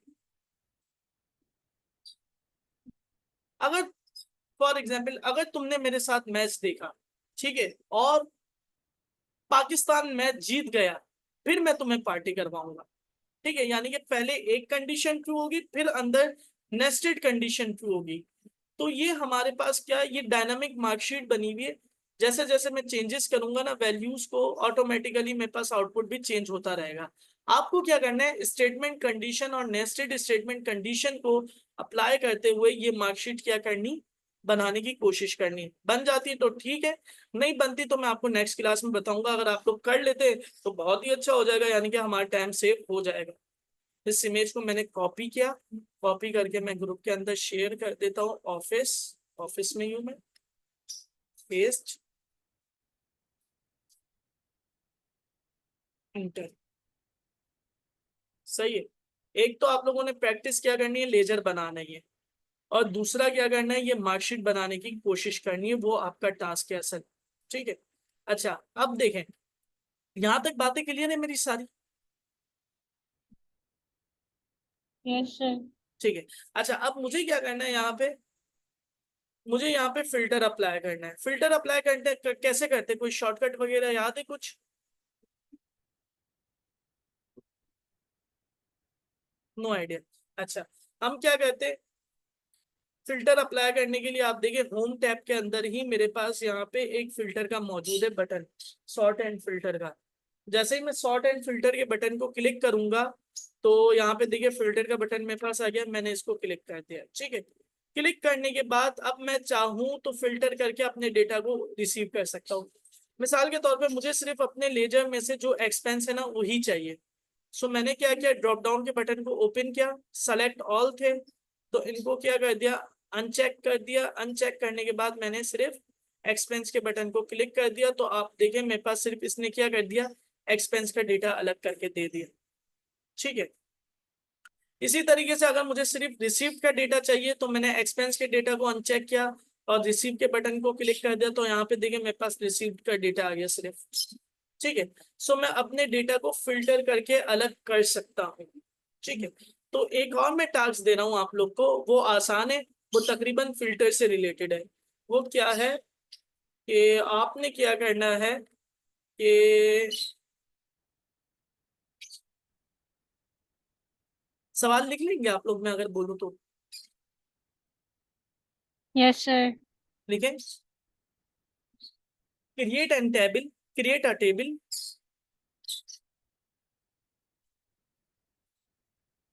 with following fields: employee name, employee name, अच्छा दूसरा कॉलम का नेम क्या होगा, एम्प्लॉय नेम के बाद जो दूसरा कॉलम होगा वो होगा कंट्री। ठीक है, COUNTARY कंट्री। थर्ड कॉलम जो होगा आपका सेल, SALE सेल, यहाँ पे बना के दिखा ईमेल। सेल के बाद आपका जो फोर्थ कॉलम होगा वो होगा क्वार्टर।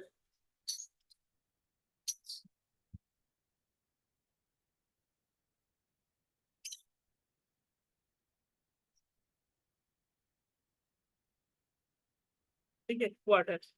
अब आपको क्या करना है, टोटल 20 एम्प्लॉयज का डेटा इंसर्ट करना है। ठीक है, और टोटल कितने कंट्रीज को इस्तेमाल करना है, 5 कंट्रीज को इस्तेमाल करना है। एक कंट्री के अंदर टोटल कितने एम्प्लॉयज होंगे, 4 एम्प्लॉयज होंगे। हर कंट्री में कितने एम्प्लॉयज होंगे टोटल, 4 एम्प्लॉयज होंगे। ठीक है, मिसाल के तौर पे मैं एक एक कंट्री का बना के दिखा देता हूँ। यहाँ पे मैं कर देता हूँ एक एम्प्लॉय जॉन। ठीक है, इसका कंट्री USA, इसने सेल किए 25,500 और इसका क्वार्टर कौन सा था, Q1 के अंदर इसने 2500 की सेल की है। ठीक है, इसी तरीके से एलिसा है, एलिसा का ताल्लुक किससे है, UK से। ठीक है, एलिसा की 3,000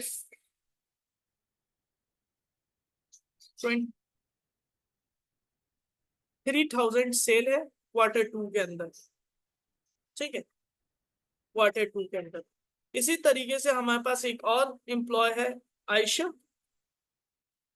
इसका ताल्लुक दुबई से, USA से, UAE से। ठीक है, और इसने सेल किए 5,000 की Q1 के अंदर। ठीक है, इसी तरीके से एक और मेरे पास है एम्प्लॉय, क्या नाम उसका कहते हैं, कुछ भी कहते हैं शायद, रहमान। ठीक है ना, इसका ताल्लुक पाकिस्तान से, इसने सेल किए 10,000 की Q4 के अंदर। ठीक है, Q4। तो टोटल हमारे पास एक साल में कितने क्वार्टर होते हैं, 1 2 3 4 क्वार्टर होते हैं। ठीक है, 3 मंथ का एक क्वार्टर होता है। ये सब करने के बाद आपको क्या करना है, थोड़ा सा फिल्टर के साथ खेलना है।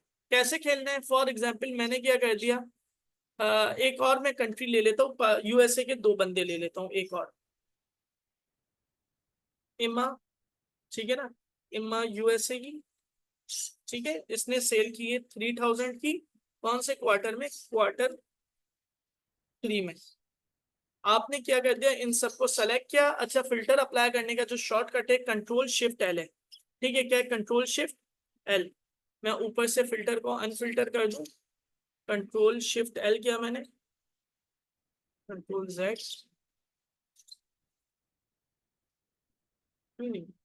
वैसे इसका शॉर्टकट जो है ना Ctrl+Shift+L है, ठीक है, आपके पास लिखा हुआ भी आ जाएगा Ctrl+Shift+L। आप जैसे इसको प्रेस करेंगे तो आपके सिस्टम में वो लग जाएगा, फिल्टर लग जाएगा।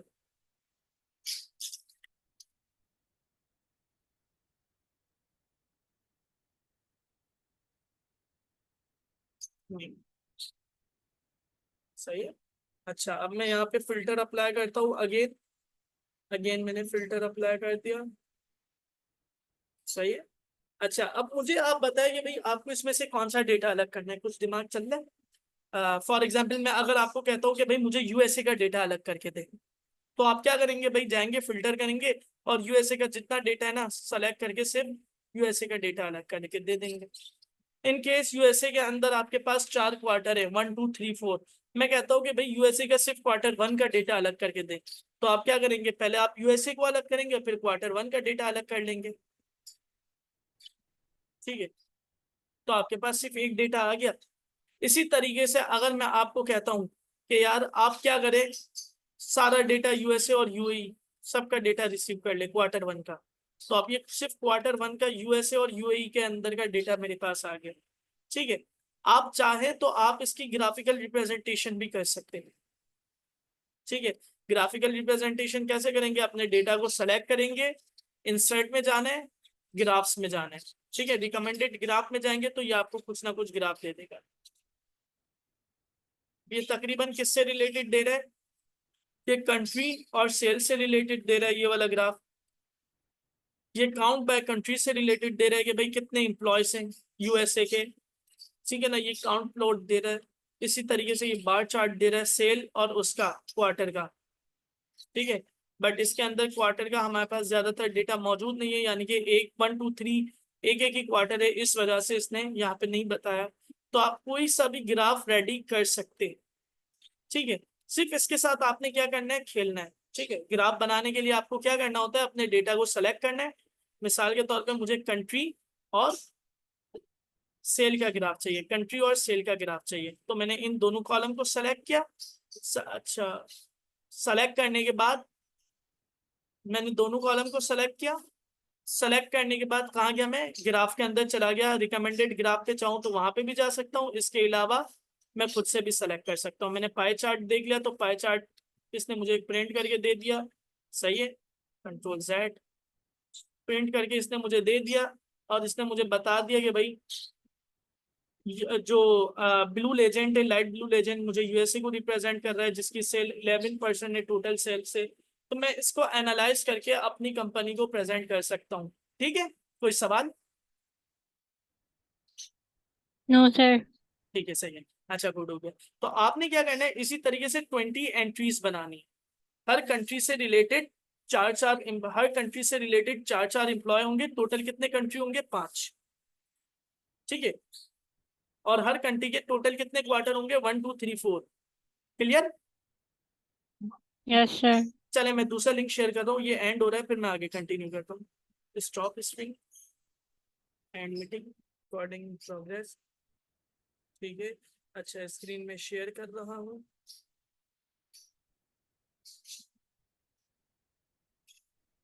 स्क्रीन शेयर हो गई और एक्सेल पे आ रहा है। अच्छा, यहाँ तक आप लोग को क्लियर हो गया।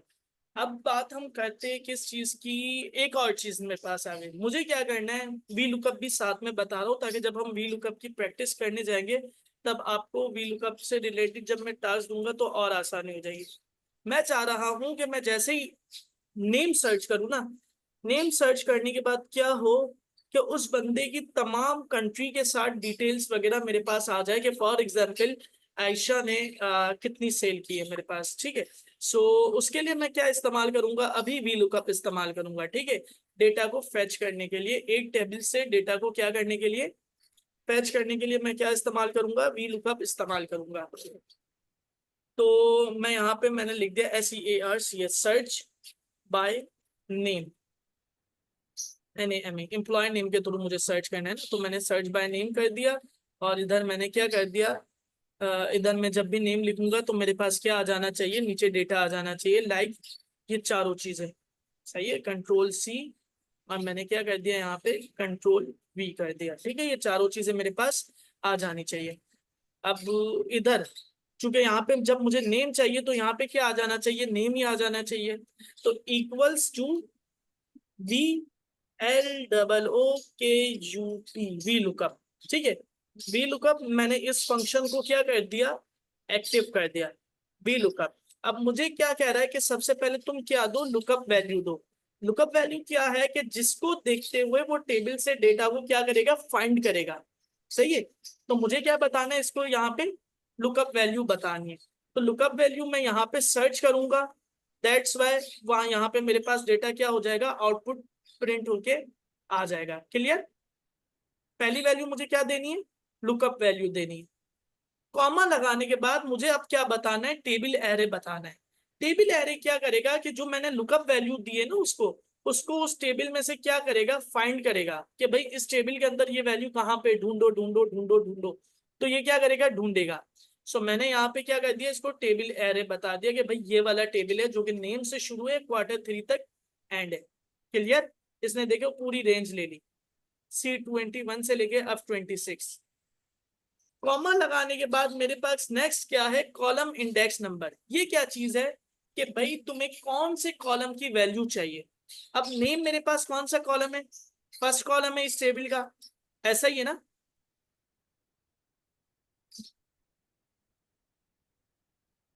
जी प्लीज। जी सर, सी कॉलम है। हाँ सी कॉलम है, बिल्कुल ऐसा ही है। लेकिन इस टेबल का तो नेम जो है वो हमारा कौन सा है, फर्स्ट कॉलम में कॉलम नंबर जो मैंने सेलेक्ट किया हुआ है, ठीक है। कॉलम नेम वैसे सी है, लेकिन अगर मैं कॉलम नंबर की बात करूं इस टेबल के, जहां पे मेरा कर्सर है और जो चीज सेलेक्ट हुई भी है, तो नेम का कॉलम कौन सा है, कॉलम नंबर 1 है। तो मैंने इसको क्या कह दिया कि भाई तुम कॉलम नंबर 1 से वैल्यू को उठाना। और कॉमा लगाने के बाद मैंने इसको क्या कह दिया, 0, ताकि वैल्यू मेरी 2 हो जाएगी। इंटर मैं प्रेस करूंगा तो अब देखिएगा यहाँ पे अभी कुछ भी नहीं आएगा, सिर्फ नॉट अवेलेबल लिखा हुआ आ जाएगा, ठीक है। सेम एज इट इज मैं यहाँ पे अब यहाँ पे सर्च करता हूँ, किससे, मुझे सर्च बाय नेम करना है तो मैं यहाँ पे एलिसा को सर्च करता हूँ, ELSA, एल्सा को। इसको मैंने क्लिक किया तो आप देखें मेरे पास यहाँ पे आउटपुट क्या आ गया, एल्सा लिखा हुआ आ गया, ठीक है। इसी तरीके से मैं USA 2500 और Q1 को भी क्या करूंगा, वी लुकअप के थ्रू रिसीव कर लूंगा, ताकि फिर जब भी मैं सर्चिंग करूंगा तो मेरे पास डेटा ऑटोमेटिकली आ जाएगा। अगेन मैं क्या करूंगा, इक्वल्स टू वी लुकअप लगाने के बाद मैंने यहाँ पे इसको अगेन K20 की वैल्यू पास कर दी, सेल का एड्रेस पास कर दिया, क्योंकि ये मेरे पास क्या है, लुकअप वैल्यू है, जिसको देखते हुए ये क्या करेगा, कॉमा लगाने के बाद मैं टेबल एरे बता रहा हूँ, तो लुकअप वैल्यू इस टेबल में से वो वैल्यू को फाइंड करेगी, ठीक है। जैसे ही फाइंड कर लेगी तो मुझे कौन सा कॉलम नंबर चाहिए, कौन से कॉलम की वैल्यू चाहिए, चूंकि कंट्री है, कंट्री का कॉलम मेरे पास कॉलम नंबर 1 और कॉलम नंबर 2 है, तो मैंने यहाँ पे 2 पास कर दिया कि 2 जो हो ना, कॉलम 2 उसकी वैल्यू तुम निकाल के देना, किसके रिस्पेक्टिव, लुकअप वैल्यू के रिस्पेक्टिव से, ठीक है। कॉमा लगाने के बाद अगेन मैंने 0 पास कर दिया, इंटर प्रेस कर दिया तो नॉट अवेलेबल आ गया।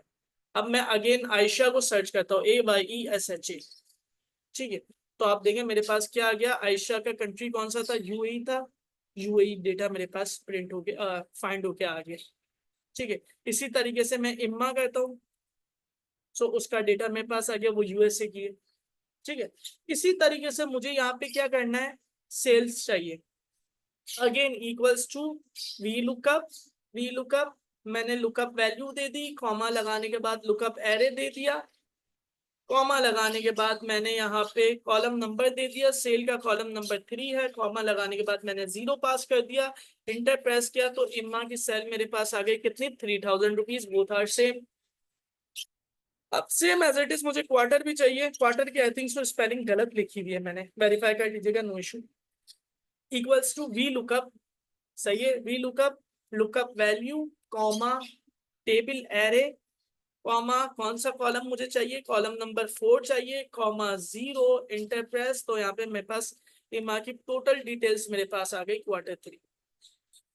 ठीक है, अब अज्यूम कर लो आपके पास एक एचआर का बहुत सारा डेटा है जिसके अंदर एम्प्लॉय का सैलरी लिखा हुआ है, एम्प्लॉय का CNIC नंबर लिखा हुआ है, एम्प्लॉय की एड्रेस लिखा हुआ है। सो आप VLOOKUP का इस्तेमाल करके एम्प्लॉय के डेटा को सेलेक्ट करके इजीली फाइंड कर सकते हैं चीजों को, बस सिर्फ थोड़ा सा कॉम्प्लिकेटेड होगा। अब जो दौर आ गया ना वो माइक्रोसॉफ्ट 365 का आ गया, मैंने शायद पिछली क्लास में बताया था, तो उसके ऊपर भी थोड़ा सा फोकस कीजिएगा। ये जस्ट बेसिक चीजें मैंने अभी आपको बताई है। VLOOKUP का बहुत ज्यादा इस्तेमाल मार्केट में होता है।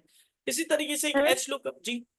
सर आपने जब इसमें फॉर्मूला अप्लाई किया था वी लुकअप का, सर आपने उसमें एंड में 0 डाला था, यस, सर उसका रीजन? उसका रीजन हम बेसिकली ट्रू करने के लिए वैल्यू डालते 0, ताकि ये ओ ट्रू करके उसको आउटपुट दे दे। Okay sir. चलिए, और कोई सवाल? अच्छा चले, मैं अगेन आता हूँ अपनी बात के ऊपर। तो इस तरीके से आप VLOOKUP से चीजों को सर्च भी कर सकते हैं। अब आप मुझे बताएं मैं किसका डेटा सर्च करूँ? जॉन का कर लेते, JOHN जॉन। अब जॉन की सारी डिटेल आ गई मेरे पास। इसी तरीके से हम एल्सा का कर देते, एल्सा का आ गया। अब देख ले, मैं कोई एक नया डेटा इंसर्ट करता हूँ यहाँ पे, कौन सा एक और नया डेटा हम इंसर्ट कर देते, अरीशा। ठीक, अरीशा कतर, ठीक है, और सेल इसकी 22,000 और इसका क्वार्टर कौन सा है, QTR 1। ठीक है, अब मैं यहाँ पे अरीशा सर्च करूंगा तो ये मुझे आउटपुट नहीं देगा, सही है। क्यों नहीं दिया इसने मुझे आउटपुट? इसने आउटपुट इसलिए नहीं दिया क्योंकि मैंने जो टेबल रेंज सेलेक्ट की हुई थी वो इतने हिस्से की थी। ठीक है, अब अगर मैं चाह रहा हूँ कि यार ये अरीशा भी आ जाए तो मैं एक काम करता हूँ, जो मैंने टेबल रेंज सेलेक्ट की हुई थी ना उसके ऊपर एक और रॉ को ऐड कर देता हूँ। ओके, सही है, और वहां पे मैं इस डेटा को पेस्ट कर देता हूँ ताकि वो भी मेरे पास क्या आ जाएगा, इजीली मेरे जो एरे बना हुआ था उसके अंदर आ गया। अब उस एरे के अंदर मैंने अरीशा को भी इंसर्ट कर दिया, सो ऑटोमेटिकली उसने अरीशा का भी डेटा मुझे फाइंड करके दे दिया। क्लियर? Yes sir. सर अब हमने ये जो वी लुकअप का जो फंक्शन हमने अप्लाई किया है इसे हमें रिमूव करना है, तो सर वो हम कैसे करेंगे? VLOOKUP का फंक्शन रिमूव करना है? जी, जैसे सर आपने यहाँ नेम लिखा और फिर वो सारी इंफॉर्मेशन आ गई, तो सर हमें ये नहीं करना, जैसे we need to remove this, तो सर हम कैसे करेंगे? आप चाह रहे कि ये सारी इंफॉर्मेशन आपको रिक्वायर्ड नहीं है और आप चाह रही कि इसको रिमूव करना है, तो डिलीट कर दो, सिंपल। आप सिंपल सेलेक्ट करके क्या करना है, आपने डिलीट कर देना है। जैसे कि सर मैं, जैसे हम नेक्स्ट डेटा भी ऐड करते हैं ना तो उस पे भी सेम चीज अप्लाई हो रही होती है। समझा नहीं आपकी बात, फिर रिपीट करें प्लीज। सर फॉर इंस्टेंस ये जो डेटा आपने वी लुकअप के लिए जो आपने किया था, जैसे आपने अरीशा लिखा, फिर सर आपने जैसे अरीशा लिखा तो उसका सारी इन्फॉर्मेशन आ गई नीचे। अब सर फॉर इंस्टेंस मैं कोई और डेटा लिखती हूँ, कुछ और लिखती हूँ, और सर मुझे सेम चीज़ नहीं चाहिए जो फॉर्मूला जो वी लुकअप का था आपका, तो सर वो मैं अगर जैसे नेक्स्ट डेटा एंटर करती हूँ तो वही सेम चीज़ मेरे दूसरे डेटा पे भी अप्लाई हो रही होती है। स्क्रीन शेयर उसका करके सर दिखा सकती है अगर आपने कोई काम किया हुआ है ऐसा, तो क्योंकि मैं आपका सवाल कुछ समझाऊं, कुछ सवाल नहीं समझा मैं आपका। सर मैं फिर आपको जब मैं ये कर देती हूँ तो फिर मैं आपको बताऊंगी, फिर जो मुझे क्वेरी होगी फिर मैं सर वो स्क्रीनशॉट के थ्रू आपसे शेयर कर लूंगी। नहीं, कोई इशू नहीं, आप स्क्रीनशॉट के थ्रू कर ले, वो कोई इशू नहीं है, ओके क्लास में भी कर ओके सकती ताकि बाकी को भी क्लियर हो जाएगा। असल में मैं अभी ओके आपका ओके कुछ सवाल समझा और कुछ सवाल नहीं समझा, सो लिहाजा ओके वो थोड़ा सर, सा मैं प्रैक्टिकल होगा जब ना। प्रैक्टिकल करूंगी तो सर मैं उसका स्क्रीनशॉट आपके साथ शेयर करूंगी, तो फिर आप क्लियर कर दीजिएगा नहीं नहीं डाउट। ठीक है, वो कोई इशू ओके, नहीं। Thank you sir. अच्छा, तो आज हमने अब तक देखे तो हमने कौन कौन से फंक्शन देखे, थोड़ा सा इसको कंक्लूड करते फिर इसके बाद आगे चलते। सबसे पहले हमने फंक्शन देखा कौन सा, काउंट ब्लैंक का, COUNT काउंट ब्लैंक, ठीक है। सेकंड हमने देखा सम का, मिनिमम का, मैक्सिमम का और एवरेज का, काउंटर का। हमने इफ स्टेटमेंट देखा और इसके साथ साथ हमने क्या देखा, वी लुकअप देखा, VLOOKUP, वी लुकअप देखा हमने। और कुछ देखा इसके अलावा हमने, नहीं ना, ठीक है। जिसके अंदर मैंने आप लोग को टास्क क्या दिया, ये तमाम चीजें, तो वी लुकअप का भी मैंने आपको टास्क नहीं दिया, सम इफ वगैरह का मैंने आपको कोई टास्क नहीं दिया, वो मैंने आपको इनिशियली क्या दिया, प्रैक्टिस करने के लिए दिया है, ठीक है। हमें एक असाइनमेंट तो आप लोगों को अभी मैंने शेयर कर दिया, क्या, ये वाला, ये क्या है, मार्कशीट बनाने का। एक और असाइनमेंट मैं आपको देता हूँ, अटेंडेंस शीट, अटेंडेंस, और अटेंडेंस शीट पूरी, वो क्या था, UKIT CIT बैच 9, विंडोज वगैरह करने आती है अपने लैपटॉप में, सिस्टम वगैरह में विंडोज वगैरह करने आती है आप में से?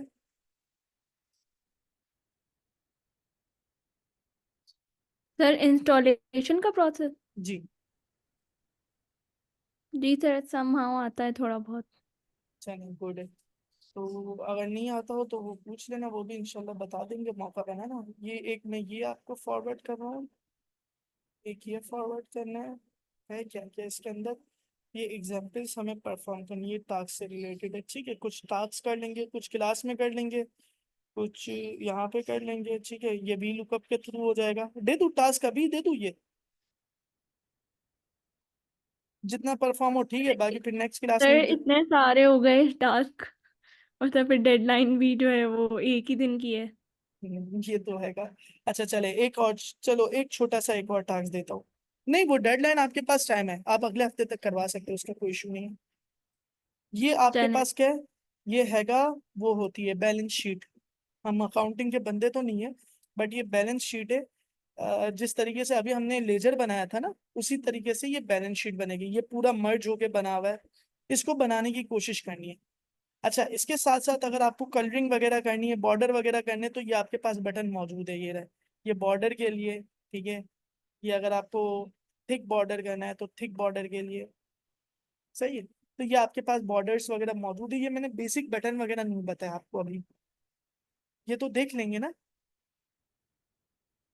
इसके अलावा मुझे अगर अपने सेल को कलरिंग करना है, जैसे कि बैक पे कलर चाहिए, मैंने कलर कर दिया।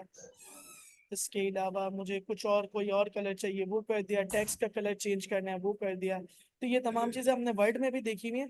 तो मैंने जो है ना आपको ये अभी कलर वगैरह नहीं बताया, मतलब कि ये फॉर्मेटिंग वगैरह नहीं बताया। हाँ, फॉन्ट स्टाइल चेंज करना वो भी आप कर सकते हैं, फॉन्ट साइज चेंज करना वो भी आप चेंज कर सकते हैं, तो दिस वन, ठीक है। अच्छा, ये हो गया, ये हो गया, मतलब ये तो इजीली, कोई प्रॉब्लम तो नहीं आएगा ना इसमें? सर ये तो हम जब ट्राई करेंगे फिर आपसे शेयर कर हाँ, लेंगे। ट्राई कीजिएगा, बिल्कुल कहीं मसला आ रहा हो तो बता दीजिएगा, कोई इशू नहीं है। और इसके अलावा तो ये लेजर वाला मैं देता हूँ आपको, ये अच्छा है, इसको ट्राई करने की कोशिश कीजिएगा। या आपको देखना कि कितने कॉलम के अंदर काम हुआ है।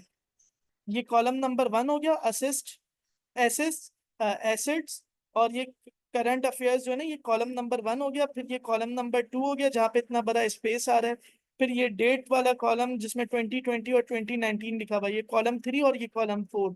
तो ये जो पूरी शीट है ना, टोटल कितने कॉलम में बनी हुई है, 4 कॉलम में बनी हुई है, लाइक दिस।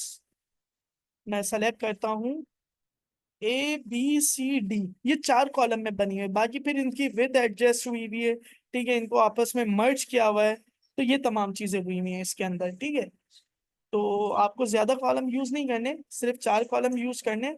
और फिर यहाँ पे सम का फंक्शन यूज हुआ हुआ है। मैं अगर इसको फुल स्क्रीन कर दूं, ये पूरी सेल रेंज है, अकाउंट इन क्या लिखा हुआ है, अकाउंट रिसीवेबल, ये पूरा सम हुआ हुआ है आपस में यहाँ पे।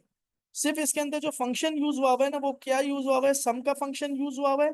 हाँ अलबत्ता ये जो नीचे है ना रेशो का, डेबिट रेशो और करंट रेशो, तो यहाँ पे इन्होंने मेंशन किया हुआ है formula, total liabilities divide by total asset. तो आप यहाँ पे इस सेल के ऊपर जाके जैसे ही टोटल लाइबिलिटीज आपके पास कहाँ आ गई, this one is your total liabilities. ठीक है, टोटल लाइबिलिटीज और डिवाइड बाय टोटल एसेट आपका ये रहा, इन दोनों को कर देंगे तो ये आपके पास इजीली रेशो आ जाएगा। तो इसको देखते हुए प्रैक्टिस कीजिएगा, हो जाता है तो गुड है, नहीं हो जाता तो मुझे बताइएगा, मैं करवा दूंगा। ठीक है, सिर्फ ये वाला अभी दे रहा हूँ वी लुकअप वाला, बाकी मैं क्या दूंगा बाद में दूंगा। एक हमने कौन सा दे दिया, एक यूकेआईटी सीआईटी, अच्छा फॉरवर्ड फॉरवर्ड फॉरवर्ड, क्या ग्रुप का नेम था हमारा, एमएस ऑफिस। दो टास्क आपके पास हो गए, मार्कशीट वाला जितना हो आपने करना है, क्योंकि मुझे पता है उसके अंदर आपको थोड़ा सा इशू आएगा। अच्छा और क्या था जो चीज मैं मेन ढूंढ रहा था, शॉर्टकट्स वगैरह मैंने आपको दे दिए ना। Yes sir. लगता है बोर हो गए हो आप सब अब। सर पूरे 2 घंटे हो गए हैं। अच्छा, असल में सीन ये है कि हमारे जो केयू का जो माहौल है ना, मैं भी केयू का ही हूँ, तो हम 45 मिनट की क्लास के अंदर क्या हो जाते हैं, बोर हो जाते हैं। ठीक है, अब मैं ऑरा सॉफ्ट है, फेडरल यूनिवर्सिटी से एफिलिएटेड है, वहाँ पे कंप्यूटर साइंस के स्टूडेंट को पढ़ाता हूँ। वहाँ पे हमारी 1.5 घंटा 2 घंटा 3 घंटे की भी क्लास होती है। सो वो सुनने की लिमिट एक बढ़ी हुई और पढ़ाने की, इस वजह से मैं बोर नहीं हो पा रहा, वरना मैं बस ऑफ ही कर रहा हूँ। अगर ऐसा हो ना बोर होने का तो बता दिया करें, हम टॉपिक चेंज कर देंगे।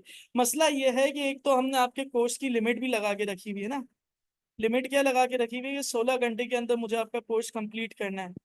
ठीक है, यस सो सर। अगर हमारे पास ये ओपन लिमिट होती तो फिर क्लास में आपको मतलब कि प्रैक्टिस भी करवा रहा होता, सब चीज़ें चल रही होती।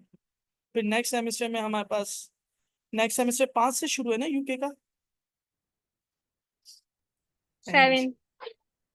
7 से, सही है, फिर नेक्स्ट सेमेस्टर शुरू हो जाएगा तो सबको प्रॉब्लम और होगी। खैर इनकेस अगर आप लोग का कंप्लीट नहीं हुआ और कुछ चीज़ें भी सीखनी हुई तो आप लोग बता दीजिएगा, हम क्लास को मतलब कि एक्सटेंड कर लेंगे, सैटरडे संडे पे लेके चले जाएंगे। ठीक है, सो यस सर। अभी फिर हम यहीं पे स्टॉप कर देते, वी विल मीट इंशाल्लाह इन नेक्स्ट क्लास। सर वालेकुम ओके। सलाम स्टूडेंट, आप बहुत लेट आए, सो लिहाजा अब हमारी क्लास ऑफ हो चुकी है। ठीक है, तो इतना करने की कोशिश कीजिएगा, बाकी फिर नेक्स्ट क्लास में मिलते हैं। ओके, अस्सलाम वालेकुम।